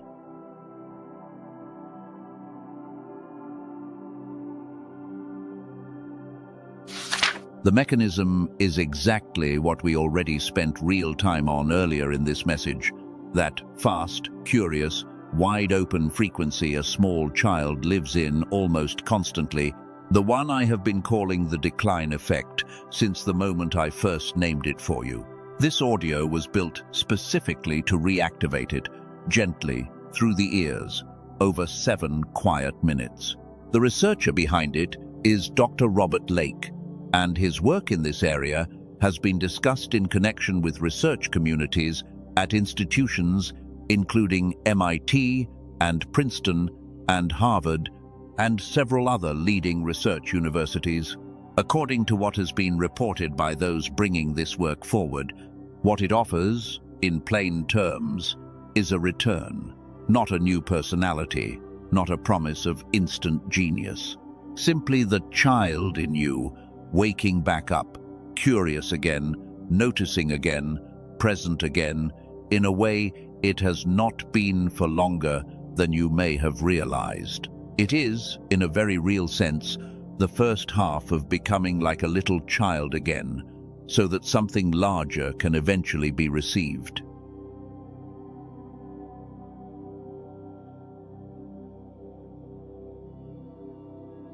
I want to tell you something now about a woman I mentioned earlier in this message, the teacher who had quietly grieved the sharpest parts of her own mind without ever saying so out loud. What she began using, once she started paying attention to exactly what we have been discussing, had a name, and the name was the Genius Song. She did not describe fireworks. She described, in her own words, waking up one ordinary Tuesday and noticing she had asked a real question about something small for the first time in longer than she could remember. And here is what almost nobody tells you when they talk about waking the child back up. Waking is not the same as receiving. I need you to sit with that for a moment, because it is the entire reason this message has one more thing to show you before it is finished. A child that has just opened its eyes has not yet been handed anything. It has simply become capable, for the first time in a long time, of noticing when something is offered.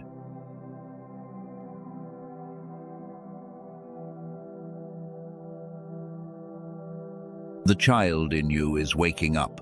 That much, by this point in the message, should already feel true.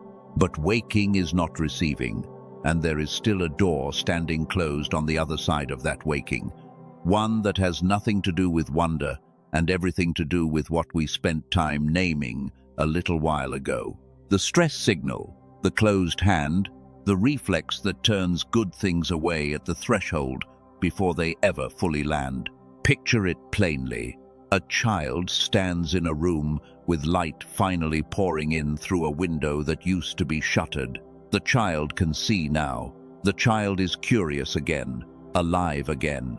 But there is still a second door in that room, and it has not opened yet, no matter how much light is pouring through the first window. Waking the child does not, by itself, open that second door. This is the part almost nobody explains, and it is the part that decides whether everything you have felt shifting in you throughout this message becomes a lasting change, or simply a nice feeling that fades by next week. Restoration alone is half a house. It has to be paired with reception in that order, or the wonder that just woke back up has nowhere to actually land what it starts to notice.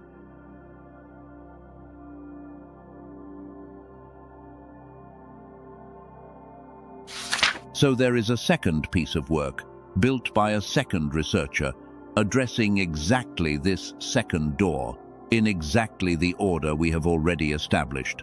This door has to open.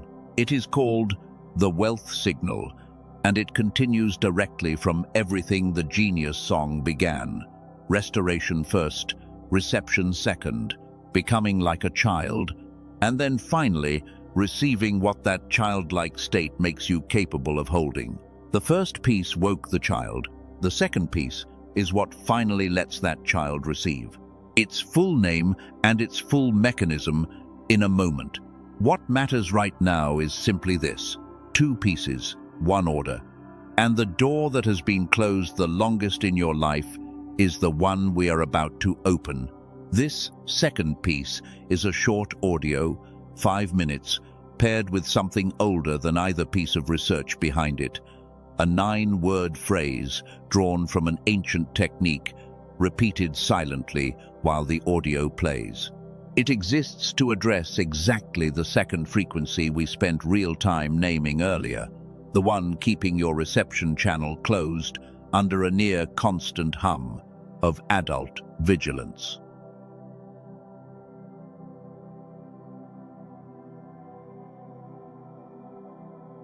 Where the first piece gently lowers the noise that keeps wonder dim, this second piece works differently, calibrated to lower the alert, scanning state that dominates most adult minds, and to restore the calmer, more open state where trust and receiving actually become possible again.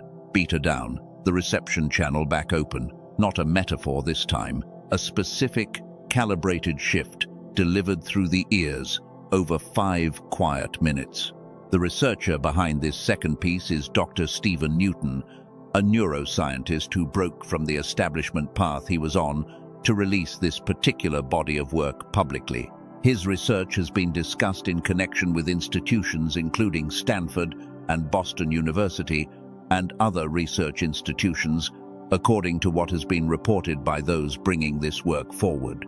And the man I told you about earlier, the engineer who could not let himself accept a gift without flinching, the piece he eventually used had a name too, and it belonged to this second wave, the receiving wave, the one that finally let his hand stay open long enough for something good to actually land in it. What this second piece offers, once the first has already done its work, is simple to say and hard to overstate.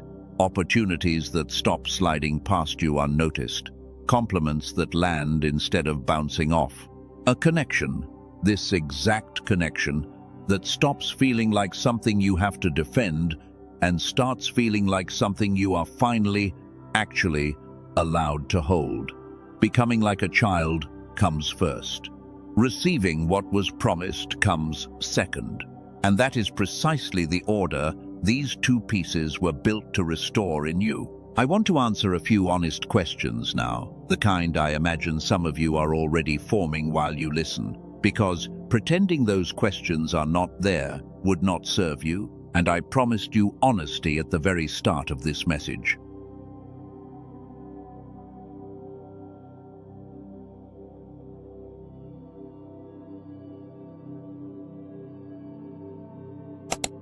The first question usually sounds something like this. Is this simply a nicer way of describing something I have already tried before and watched fail to work? I understand why that question surfaces. Most of us have tried something at some point, a book, an app, a weekend workshop that promised a shift and delivered mostly disappointment instead. Here is the honest distinction. Most of what gets sold under a positive thinking banner asks you to believe something into existence through willpower alone, gripping tightly onto a desired outcome and straining toward it. What we have been discussing in this message works in almost the opposite direction. It is not about gripping tighter. It is about the 2 frequencies we named earlier, the decline effect, and the stress signal, finally settling into a state where noticing and receiving become natural again, the way they were natural to you once, long before anyone taught you to strain instead.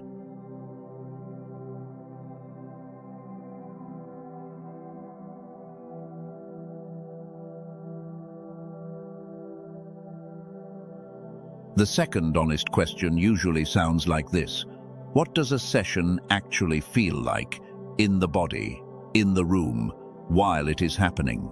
I want to answer that plainly rather than describe it in vague, inspirational language that tells you nothing real. Most people describe the Genius song the same simple way. 7 minutes, ears open, eyes closed if that is comfortable for you, nothing required of you except staying present while the sound does its work. Some people notice a light, pleasant heaviness settling into the shoulders. Some people notice nothing dramatic at all in the moment, and then notice, hours later, that a small worry which usually would have consumed their entire afternoon simply did not. The wealth signal follows a similar shape: 5 minutes. The 9-word phrase held gently in the mind rather than gripped tightly. Nothing forced, nothing performed. Neither piece asks you to feel a certain way while it plays. It simply asks you to be present while your own physiology does what it was designed to do, the same way you do not have to consciously manage your own digestion for a meal to nourish you. I want to be honest about something else too, something almost nobody selling anything like this will actually tell you plainly. This is not a light switch. Nobody I have ever spoken with described a single session as instantly rewriting decades of learned vigilance. What people describe instead is something closer to a tide slowly coming back in, a little further up the shore each day, until one ordinary morning they notice the water has reached places it has not touched in years.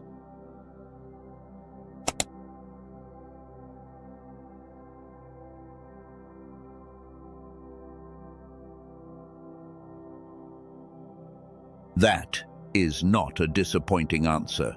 That is simply an honest one, and honesty, I have found, tends to build far more trust than exaggerated promises ever manage to build, even when the honest answer asks a little more patience of you than the exaggerated one would have.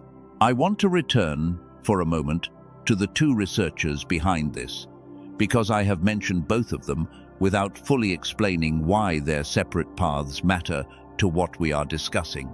Dr. Lake spent over 3 decades studying how brain states shift across childhood into adulthood, watching, again and again, the particular frequency pattern that fades almost universally around the age most children enter formal schooling. His work in this area has been discussed in connection with research communities at institutions including MIT and Princeton and Harvard. According to what has been reported by those bringing his work forward, and what drew him toward this particular application, from what has been reported, was less an academic curiosity and more a personal one, watching his own grandchildren move through that same fading, and wondering whether it truly had to be permanent. Dr. Newton arrived at his own research from a different direction entirely, and this is worth saying plainly because it matters.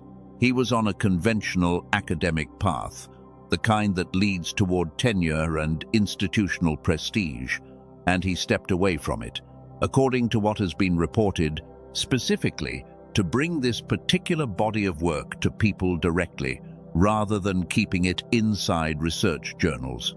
Almost nobody outside academia will ever actually read.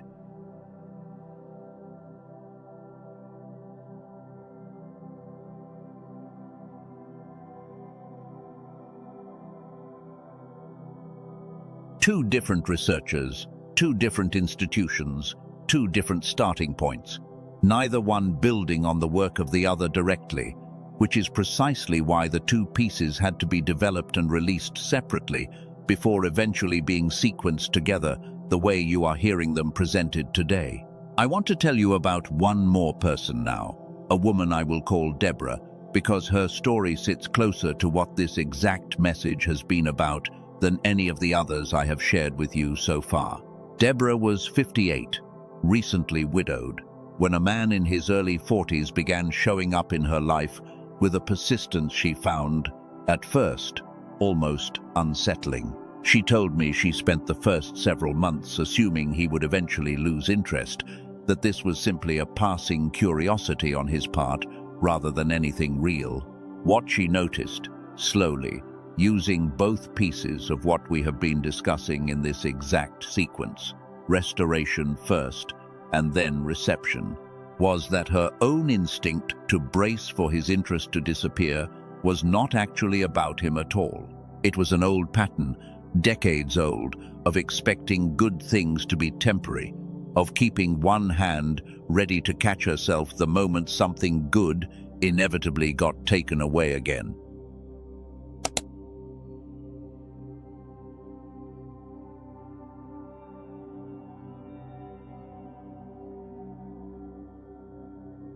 She described the shift this way. She said, "I did not stop being afraid all at once. I simply started noticing the fear was old, that it belonged to a much younger version of me who had been let down before. And once I could see it that clearly, it stopped feeling like the truth about my present and started feeling like an old habit. I was finally, gently allowed to set down."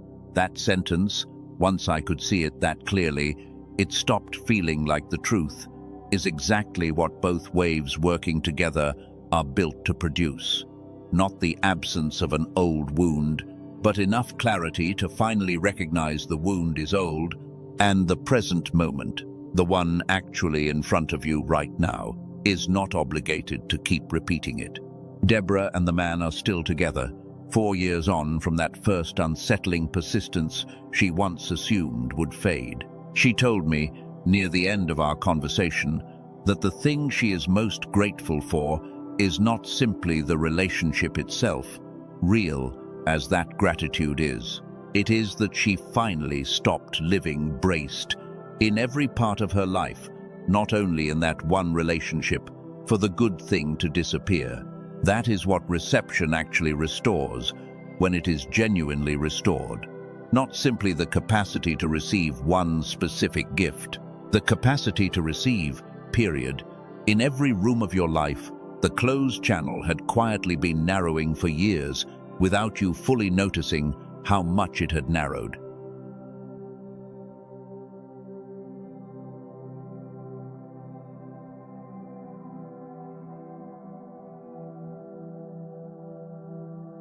I know a fair question is sitting in some of you right now. Why two? Why not simply one piece built to fix everything at once? It is a fair question, and you already have the answer. Because I gave it to you nearly an hour ago without calling it an answer at the time. Your wonder and your capacity to receive are not the same thing, and they did not go quiet at the same moment, or for the same reason. One dimmed, because the world taught you to stop asking why. The other closed because adult life taught you to stay alert instead of open. Two different causes require two different restorations, in a specific order, or the second one has nothing solid underneath it to stand on. The second piece alone, without the first piece coming before it, would be reaching for something with a hand that still could not fully see what it was reaching for. The first piece alone, without the second piece after it, would wake the child and then leave that child standing in front of a door that still would not open. Neither piece was ever meant to work by itself. They were built as one sequence, addressing one architecture, and that is the entire reason this message has walked you through both in this exact order, rather than handing you one shortcut and calling it complete.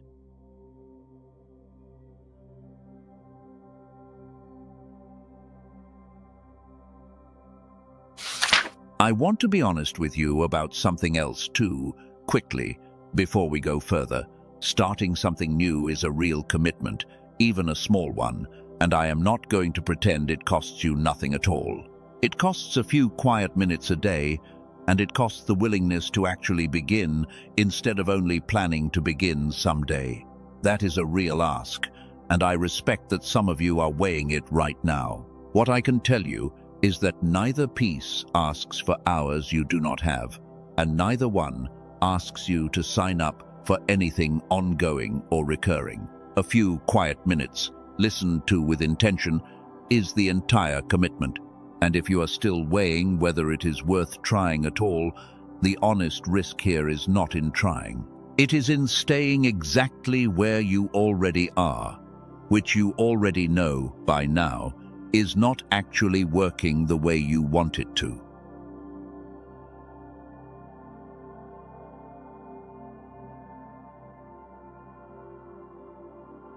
So here, plainly, is what stands in front of you now.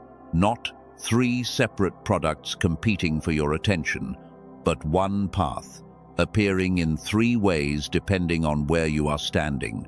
There is a complete path, both pieces together, restoration and reception, moving in the exact order this entire message has been building toward. This is not simply the biggest option on a list. It is the natural conclusion of everything you have just heard, the whole architecture, working the way it was designed to work from the start. The child wakes, the channel opens, becoming and then receiving exactly as it was always meant to unfold. In one sequence, both waves complete. There is a starting point, the first piece by itself, for anyone who wants to begin exactly where this message began, at the waking of wonder. This is not a lesser option. It is where the same journey starts for everyone, and it remains true that the second door still waits for whoever chooses to open it later, whenever they are ready to take that next step. And there is a rare exception for a small number of people listening right now whose wonder never actually went dark, who somehow kept that childlike aliveness intact through everything, and for whom only the second door actually applies. If that description fits you specifically, you already know it. And that path is available too, resting in the same place as the others.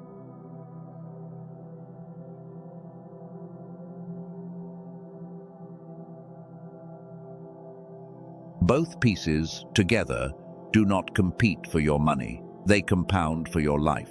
The wonder that keeps noticing what is offered, the channel that keeps receiving what is noticed. One, without the other, is half a house standing in the rain.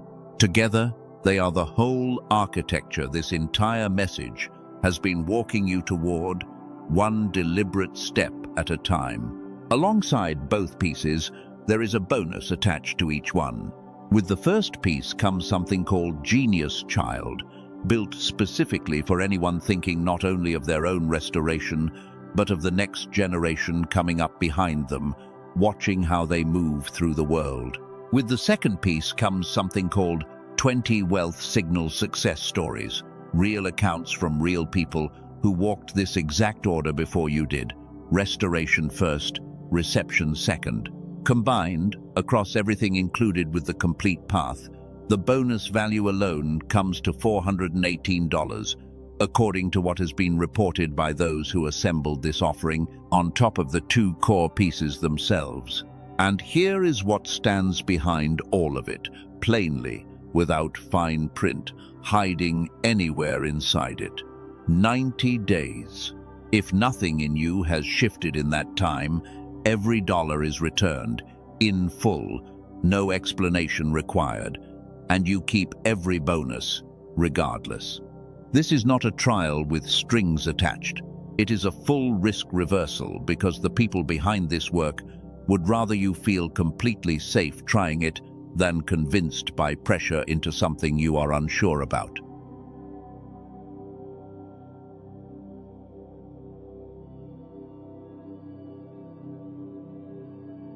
Somewhere near 38,000 people have walked through this exact sequence already, according to what has been reported by those who track it, and fewer than 5 in 100 of them have ever asked for their money back. That is not a guess dressed up as certainty. That is simply what has been reported, alongside a guarantee generous enough that asking for a refund was never something you needed to feel nervous about in the first place. I know there is likely one more honest question sitting in some of you right now, maybe the most practical one of the whole message. Does something built around sound actually do what I am describing? Or is this simply a pleasant story wrapped around an expensive way to relax for a few minutes a day? It is a fair question, and I'm not going to wave it away with vague reassurance. Sound and its effect on brain state is one of the more consistently studied areas in this entire field, going back decades, well before either researcher behind this sequence began their own specific work. What differs from one approach to the next is not whether sound can shift brain state at all. It is whether a particular sequence is built with enough precision and enough understanding of the exact mechanism it is targeting to shift the right state at the right moment. That is the actual claim being made here, nothing larger than that, not magic, not a guarantee that your entire life transforms in a single sitting. A precise, sequenced approach to two specific, nameable states, the decline effect and the stress signal, addressed in the order they need to be addressed for the second restoration to actually hold once it arrives.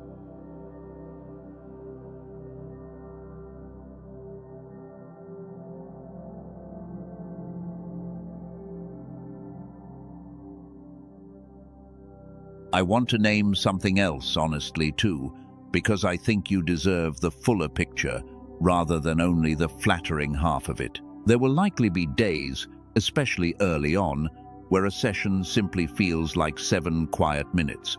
Nothing more, nothing less. That is normal. Restoration, real restoration, rarely announces itself loudly in the exact moment it is happening. It tends to announce itself later, in a moment you are not even thinking about the practice at all, when you notice you responded to something the old you would have flinched away from. There is a second honest question I want to name too, one that has nothing to do with the mechanism and everything to do with whether you, specifically, deserve to spend anything at all on your own restoration, when there are so many other things competing for the same limited resources in your life.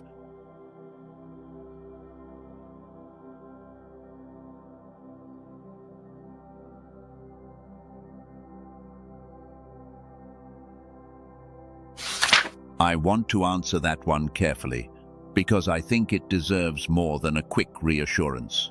You have likely spent years, maybe decades, pouring yourself into other people, children, a career, aging parents, a community that leans on you more than it probably realizes. Somewhere in all of that pouring out, a quiet belief tends to form, almost without your permission, that your own restoration belongs at the very bottom of the list, something you will get to eventually, once everyone else is finally taken care of. Here is the honest problem with that belief. Everyone else is never finally taken care of. There is always one more need, one more crisis, one more reason. Today is not quite the right day to finally turn toward yourself. The bottom of the list is not a temporary place you are passing through. For most people who have lived there long enough, it quietly becomes a permanent address.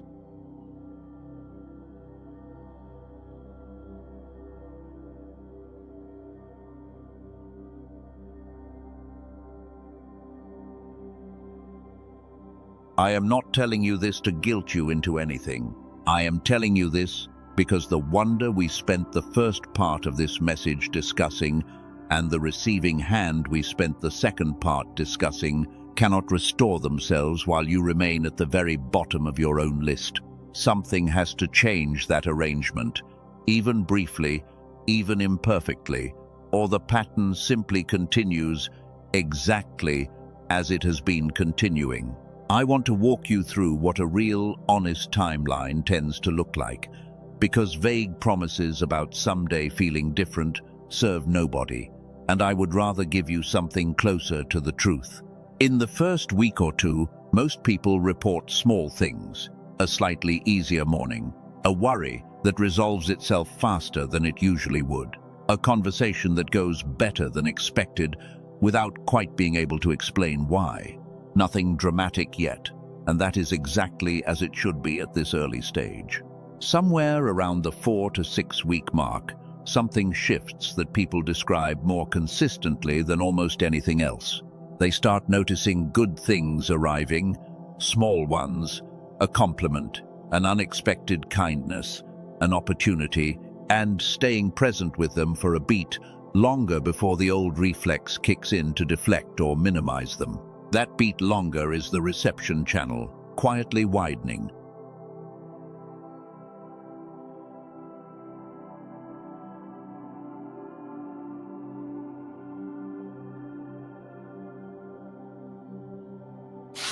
By 8 to 12 weeks, closer to the full 90-day window this guarantee gives you, most people describe something that sounds less like a single dramatic before and after, and more like waking up one ordinary day and realizing the bracing, the flinching, the low hum of vigilance that used to run underneath almost everything has gotten noticeably quieter, without them being able to point to the exact day it happened. That is not a promise of a specific outcome for you specifically, because every nervous system carries its own particular history and its own particular pace. It is simply the honest shape of what has been reported, again and again, by people who walked this same sequence before you. Restoration first, reception second, patiently, one ordinary day at a time.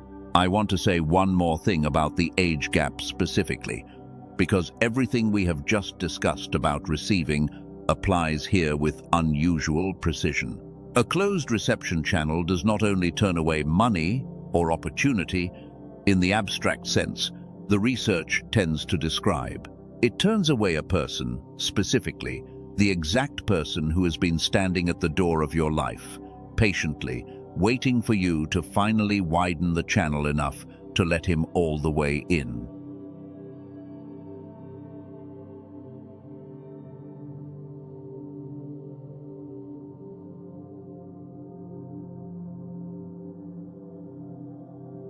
Every deflected compliment, every minimized kindness, every good thing you have quietly waved away out of old habit has been training that same channel to stay narrow. Widening it does not simply open you to money or opportunity in some general sense.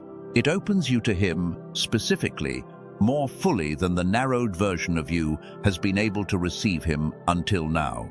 I want to give you a quick sense of what other people have said in their own words, after walking this exact sequence, because sometimes hearing it from several different voices lands differently than hearing it from mine alone.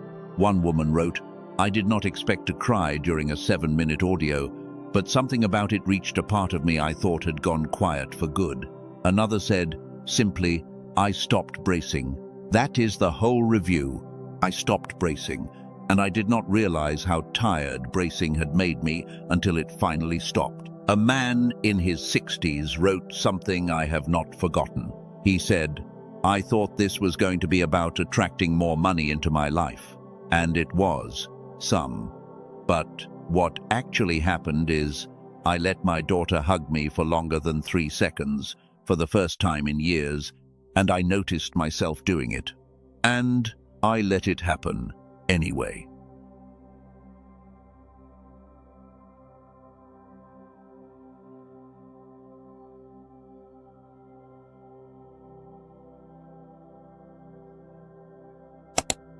And a woman closer to the exact situation many of you listening are in wrote this.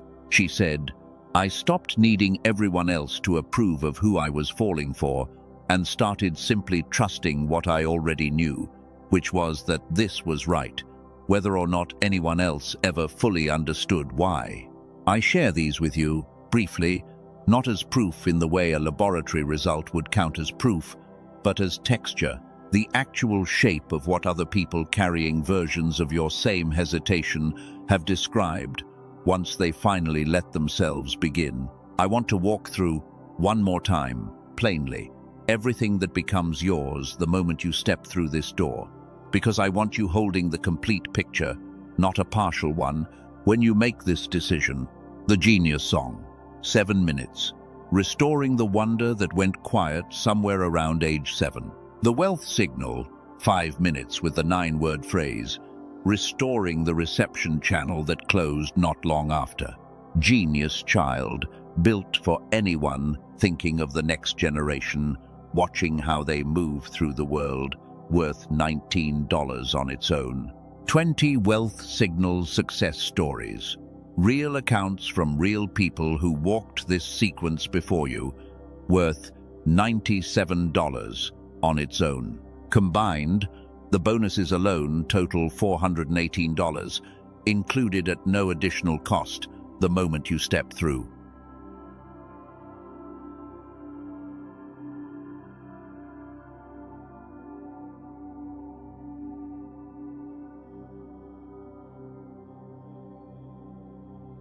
And underneath every single piece of that, a 90-day guarantee broad enough that trying this asks essentially nothing of you beyond a small window of patience.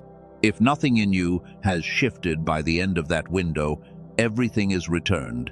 Every bonus stays yours regardless, and no explanation is required of you at any point in that process.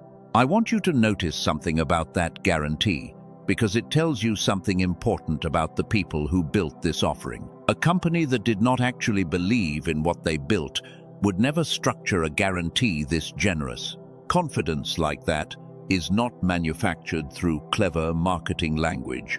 It comes from watching thousands of people walk through this exact sequence and knowing, with real data behind the knowing, roughly what tends to happen when someone actually commits to it.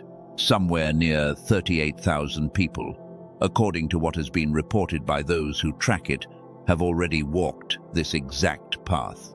Fewer than 5 in 100 of them have ever asked for their money returned. That number alone should tell you something about what tends to happen on the other side of beginning.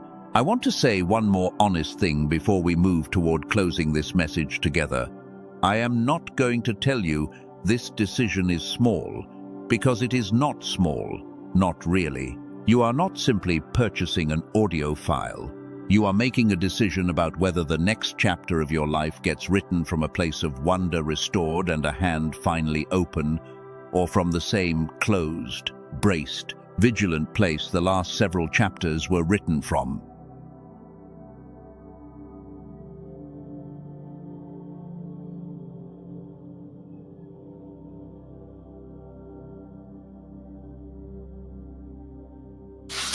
That is the actual decision sitting in front of you right now, underneath everything else this message has walked you through. Not a small purchase. A real turning point, dressed, admittedly, in the modest, unassuming form of 2 short audio pieces and 9 quiet minutes a day. Heaven does not usually announce turning points with trumpets. Most of them arrive exactly like this, quiet, almost easy to overlook, wrapped in something small enough that it would be simple to let the moment pass without ever recognizing it for what it actually was. I do not want that to be true of this exact moment, for you, today.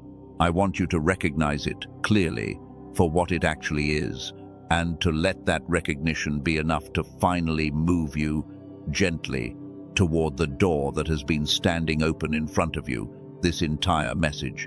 There is nothing complicated waiting for you on the other side of this message. No course to study, no discipline to build from nothing. You simply listen a few quiet minutes a day, restoration first, then reception, in that order, and let the sequence do the work it was built to do.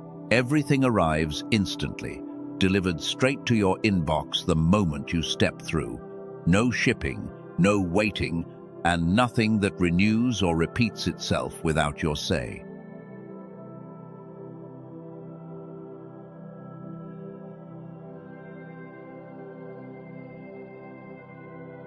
Wherever this message is reaching you, the paths we have been discussing are resting close by, beneath it, or in the comment pinned near the top. 2 names, 1 sequence. both waiting exactly where you are already sitting. I want to be honest about what this costs you, in the terms that actually matter here, because money was never really the true currency of this decision. What it costs is a handful of quiet minutes each day, nothing close to what a weekend retreat would ask of your calendar, nothing close to weeks spent in a course, nothing close to a recurring app subscription you would forget you were paying for by next spring. A few minutes, given consistently, against a lifetime spent reaching without receiving. That is the actual trade in front of you. Remember the morning we pictured together earlier, the one where something good arrives and nothing in you moves to refuse it. That morning is not fixed in place on some calendar out of your control.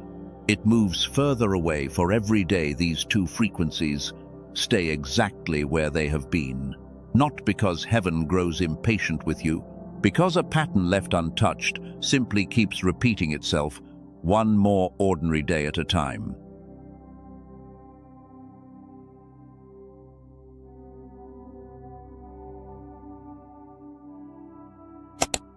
The version of you who has already walked through both waves, who wakes with wonder intact and receives without flinching, is not a stranger you are inventing out of hope. She is already real, somewhere just ahead of where you are standing right now, and she is looking back at this exact moment as the one where everything actually started to turn.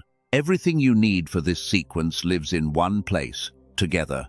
Both pieces, real technology behind each one, every bonus we mentioned, the full guarantee standing behind all of it.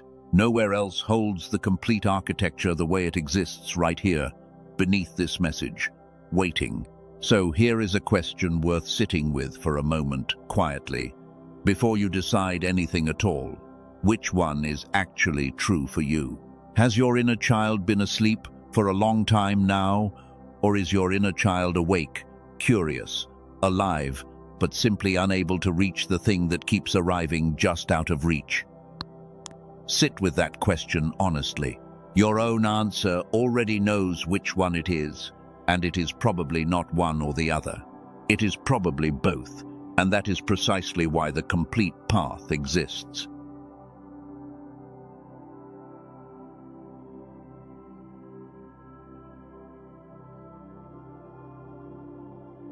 Your spirit already knows which door is calling it. I am not going to talk you any ringing. I will only say this. Both paths are waiting in the same place, beneath this message, in the pinned comment, ready whenever you are.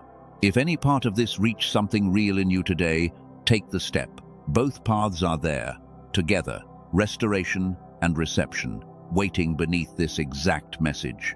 And if the name of the person who has been on your mind through all of this rose in you again while you were listening, send this message to them too, quietly, without needing to explain why. And one more thing, for those of you who feel called to go further than the beginning, there are 2 additional pieces available to those who want to walk deeper into this same restoration: an amplified version of the first wave and an accelerated version of the second. You will find both, if they are meant for you, once you step through the door that is already waiting. The original sequence is already complete on its own. These simply exist for anyone whose spirit confirms there is more ground to cover. There is a particular kind of knowing that does not arrive as a thought, and I want to name it before we move any further, because I suspect it has been present in you for most of this message, quietly, underneath everything louder happening in your mind.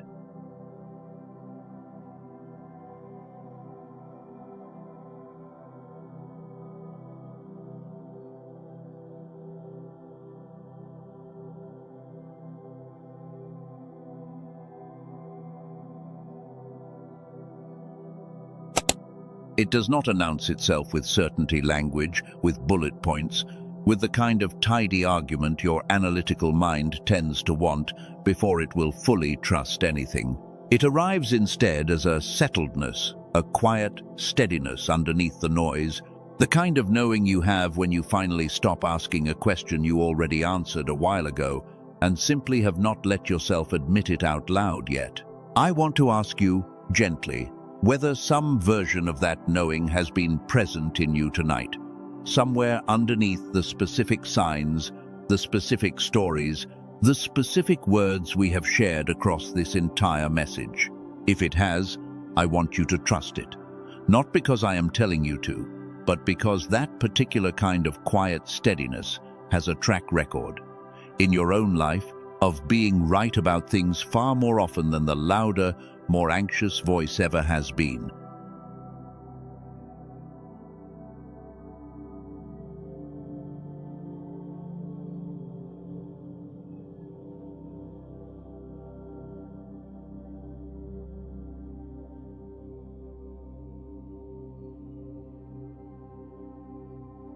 I want to remind you, briefly, of everything we named together tonight, not to repeat it at length, but simply to let it settle one final time as a whole rather than as scattered pieces. Timing that refused to make sense on paper, an ease underneath the nervousness, a usefulness that went past attraction, resistance that proved rather than disproved, a change in you that had nothing to do with impressing anyone. And a sixth sign, aliveness where anxiety used to live. 6 signs, all pointing in the same direction, all present by your own honest accounting in what you are living through right now. That is not a coincidence, stacked 6 times over. Coincidence does not usually organize itself that neatly, that consistently, around a single connection in a single season of a single life. What organizes itself that neatly has a name, and you already know by now exactly what that name is.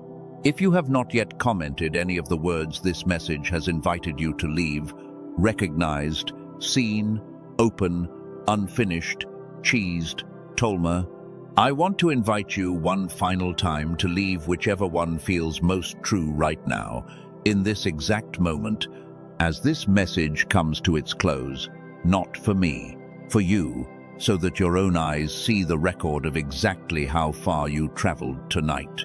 In your own words, in a place you can return to later, on a harder day, when you need reminding.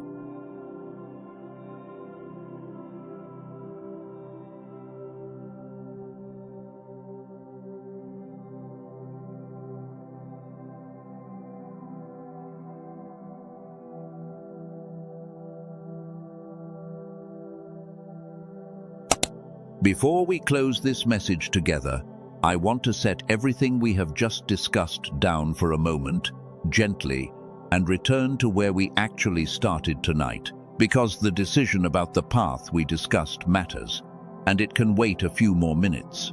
What matters more, right now, in this exact moment, is you.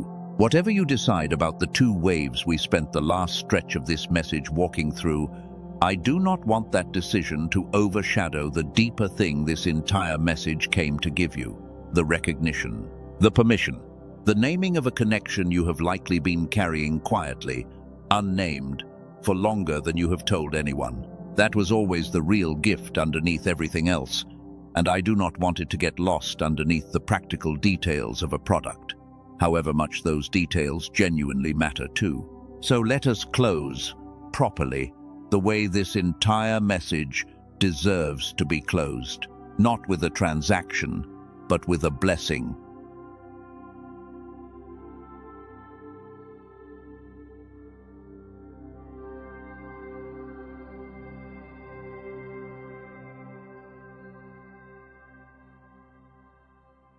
Chosen one, let us slow all the way down now, one final time, because everything true still left to say in this message deserves stillness rather than momentum, the same way it did the last time I asked you to slow down with me. Wherever you are sitting, however this message reached you, I want you to notice something before we go any further. You are still here. Nearly an hour into a single message, you are still here, and that is not a small thing. Most people never make it this far into anything. The fact that you did tells me something true about you that has nothing to do with age and everything to do with a spirit that has been quietly hungry for exactly this kind of honesty for longer than you have said out loud to anyone. I want to thank you for that, plainly, before we close. Thank you for staying. Thank you for letting your guard down enough, even briefly, to actually receive what this message was carrying, rather than deflecting it the way you have likely deflected so much else. That is not nothing. That is the exact reflex we spent this entire message naming, already beginning to loosen, right here, in real time, while you listened.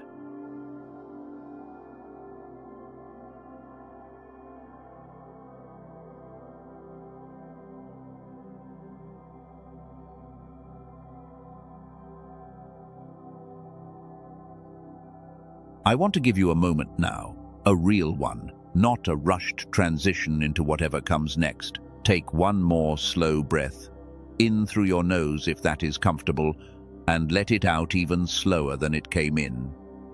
Notice your shoulders. Notice whether they have been carried up near your ears this entire time without you realizing it. Let them drop just slightly, right where you are sitting. There is a kind of gratitude that only becomes available after honesty, the specific relief of finally hearing someone name what you have been carrying quietly, without flinching away from it and without dressing it up as something smaller than it actually is. I hope some measure of that relief has found you somewhere across this last hour, because you have earned it, simply by being willing to stay present for something this direct. Now I want to ask you to release something with me, and I want to be specific about what, because vague releasing tends to accomplish very little. Not a metaphor this time, an actual act, right where you are sitting, right now, before this message closes. Bring to mind the specific fear that has been living closest to the surface this entire message, whichever one landed hardest for you personally, the age itself, what your children might think, what your church might whisper. Whether you are simply too far along in your own story for this to still be arriving, whichever one it was, bring it clearly to mind now.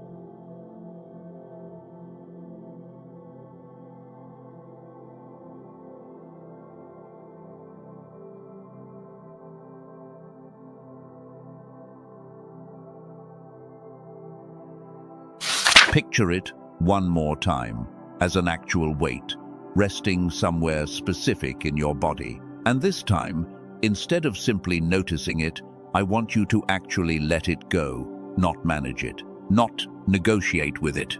Release it, the way you would finally set down something heavy you have been carrying for so long. Your arms forgot they were ever free of it. Say this quietly in your own voice wherever you are. I release the fear that has been standing between me and what has already been sent to me. I have carried it long enough. I am done carrying it today. Notice what happens in your chest the moment you say those words, even quietly, even uncertainly. That shift, however small, is not imagination. It is the exact channel we have spent this entire message discussing, widening, right now, in real time. Because you finally gave it permission to. I want to release something else alongside that fear, something most people carrying your exact situation do not even realize they are still holding. The belief that you need everyone else to fully understand before you are allowed to move forward. You do not. You never did. Full understanding from everyone around you was never actually a requirement heaven placed on this connection. It was a requirement, fear quietly placed there instead, disguised as wisdom, and you are allowed to set that requirement down too, today, right now, along with everything else.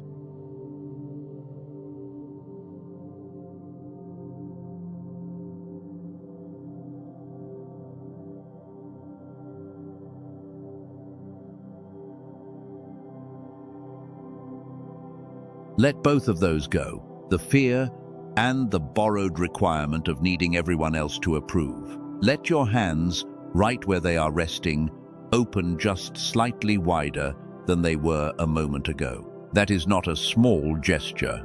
You already know that, because we practiced it together earlier in this message, and your body already remembers exactly what it means. Now, I want to say something to you directly, plainly, with everything this message has built standing behind it. I want you to hear this the way it is meant to be heard, not as a suggestion, but as a truth being spoken over you, clearly, one final time. You are not too old for this. You are not a fool for feeling it. You are not making a mistake dressed up as a blessing. You are a chosen one, carrying a wonder that is waking back up, and a hand that is finally learning to stay open, standing in front of a connection that was assembled with a purpose larger than the years separating the two of you. Say this with me now, quietly, in your own voice, wherever you are sitting. I am chosen. I am not too late. I am allowed to receive what has already been sent to me.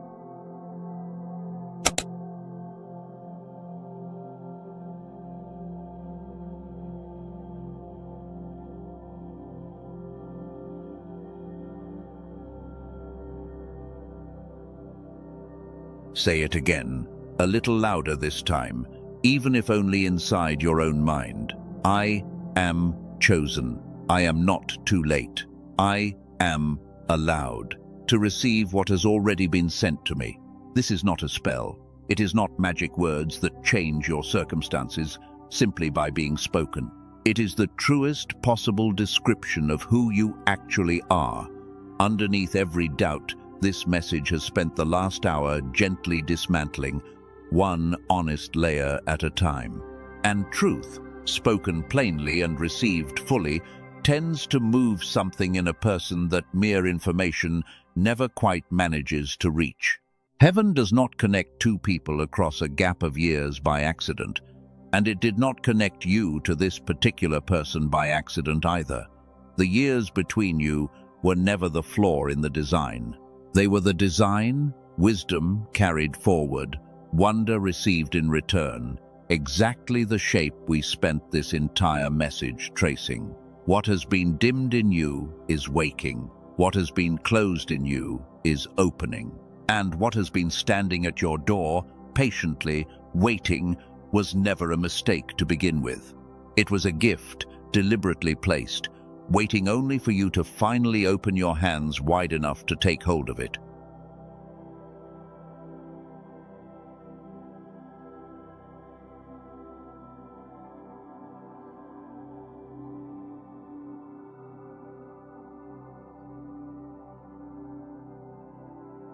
Chosen one, here is where this message actually leaves you, not with pressure, not with a countdown manufactured to rush you into something you are not ready for, simply with an open door, standing exactly where it has been standing this entire time, waiting for you to walk through it whenever you are ready, today or tomorrow, or whenever this finally settles fully in you. If something in this message reached you, if any part of the last hour named something you have been carrying quietly for longer than you have said out loud, the path we have been discussing this entire time, both waves together, restoration first and then reception, is waiting close by, beneath this message, or in the comment pinned near the top, whichever this particular platform happens to show you. Two names, one sequence, both resting exactly where you are already sitting. I want to ask you for one more small thing before we close, and I want to be honest about why I am asking. Somewhere across this last hour, a specific name likely rose in you again, the same one that was already there before this message began. If that happened, if their face or their name surfaced again while you were listening, I want to ask you to send this message to them quietly, without needing to explain why you are sending it.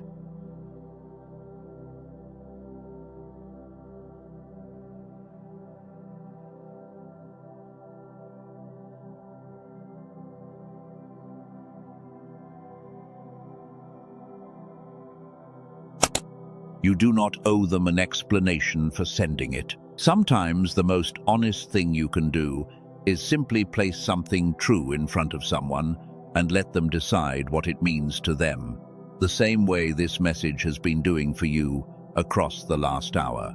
If it was meant for both of you, they will feel that themselves, without you having to argue them into feeling it. And if a word has been forming in you this entire message, one you have not typed yet, I want to invite you to type it now, whichever one has been rising the most consistently: chosen, recognized, unfinished, chesed, tolma, whichever one landed the deepest. Let it stand as the marker of exactly how far you traveled today, in a single message, sitting exactly where you are sitting right now. I want to say one final thing about the decision itself, plainly, because I promised you honesty from the very first word of this message, and I intend to keep that promise all the way to the last one. Nothing about walking through this door guarantees a specific outcome with this specific person. I told you that already, and I am not going to pretend otherwise now, simply because we are close to the end.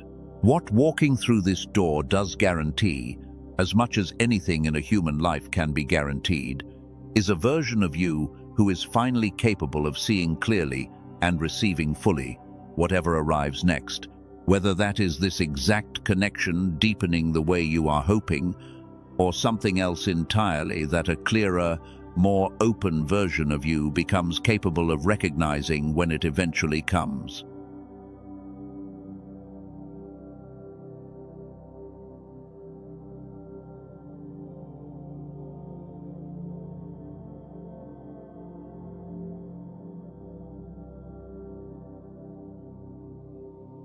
That is not a smaller promise than the one you came into this message hoping for.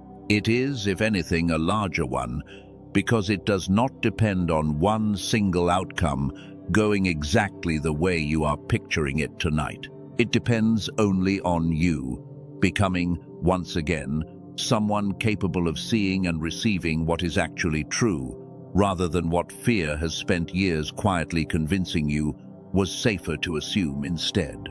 Let us be still together, one final moment before I let you go. Wherever you are sitting, however you found your way to this message tonight, I want you to know that none of it was random, not the timing, not the name that keeps rising in your mind, not the fact that you stayed for an entire hour of something most people would have scrolled past within the first 10 seconds. All of it was arranged carefully, deliberately, by a hand far larger and far more patient than yours, moving you toward exactly this moment, exactly this decision, exactly this door. Go gently from here. Whatever you decide about the path we have discussed, decide it from clarity rather than pressure. From the settledness this message has hopefully helped restore in you, rather than from urgency. I manufactured to move you faster than you are ready to move. That was never the goal of this message, and it is not the goal of this closing moment either.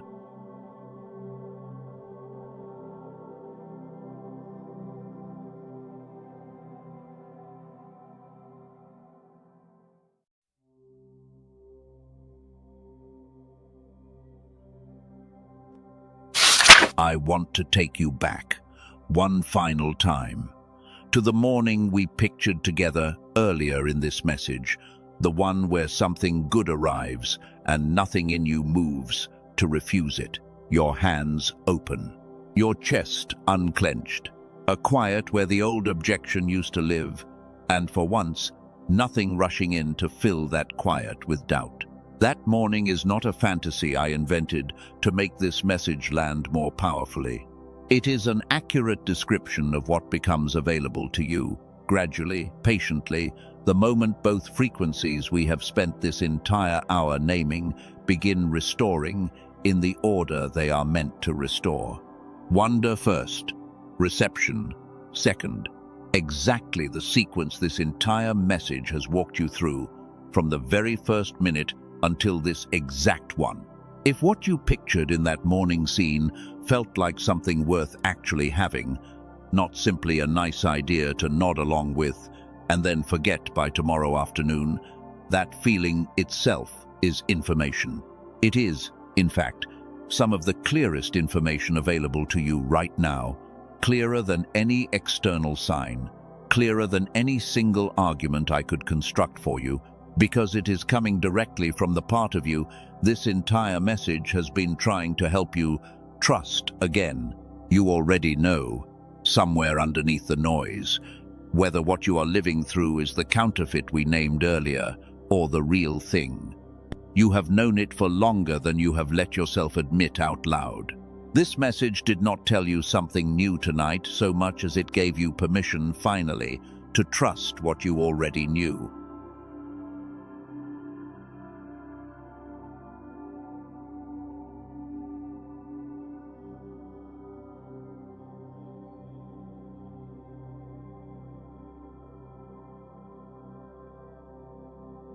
Do you remember, near the very beginning of this message, I told you that by the time it ended, you would know exactly what to call what has been happening to you, and exactly what has been quietly stopping you from receiving something placed in front of you on purpose. We are at that ending now, chosen one, and I want to give you both answers plainly, the way I promised I would. Here is what to call it. Not a mistake standing at the door disguised as a blessing, the way you named it to yourself in the very first minute of this message. A divine match, deliberately assembled, wisdom carried forward, and wonder received in return, timed by a hand that was never confused about the years separating the two of you, because the years were never the point to begin with. And here is what has been stopping you. Two settings, quietly dimmed since childhood, entirely without malice, entirely without blame, now named clearly for the first time: restoration first, reception second, exactly the order this entire message has walked you through from beginning to end.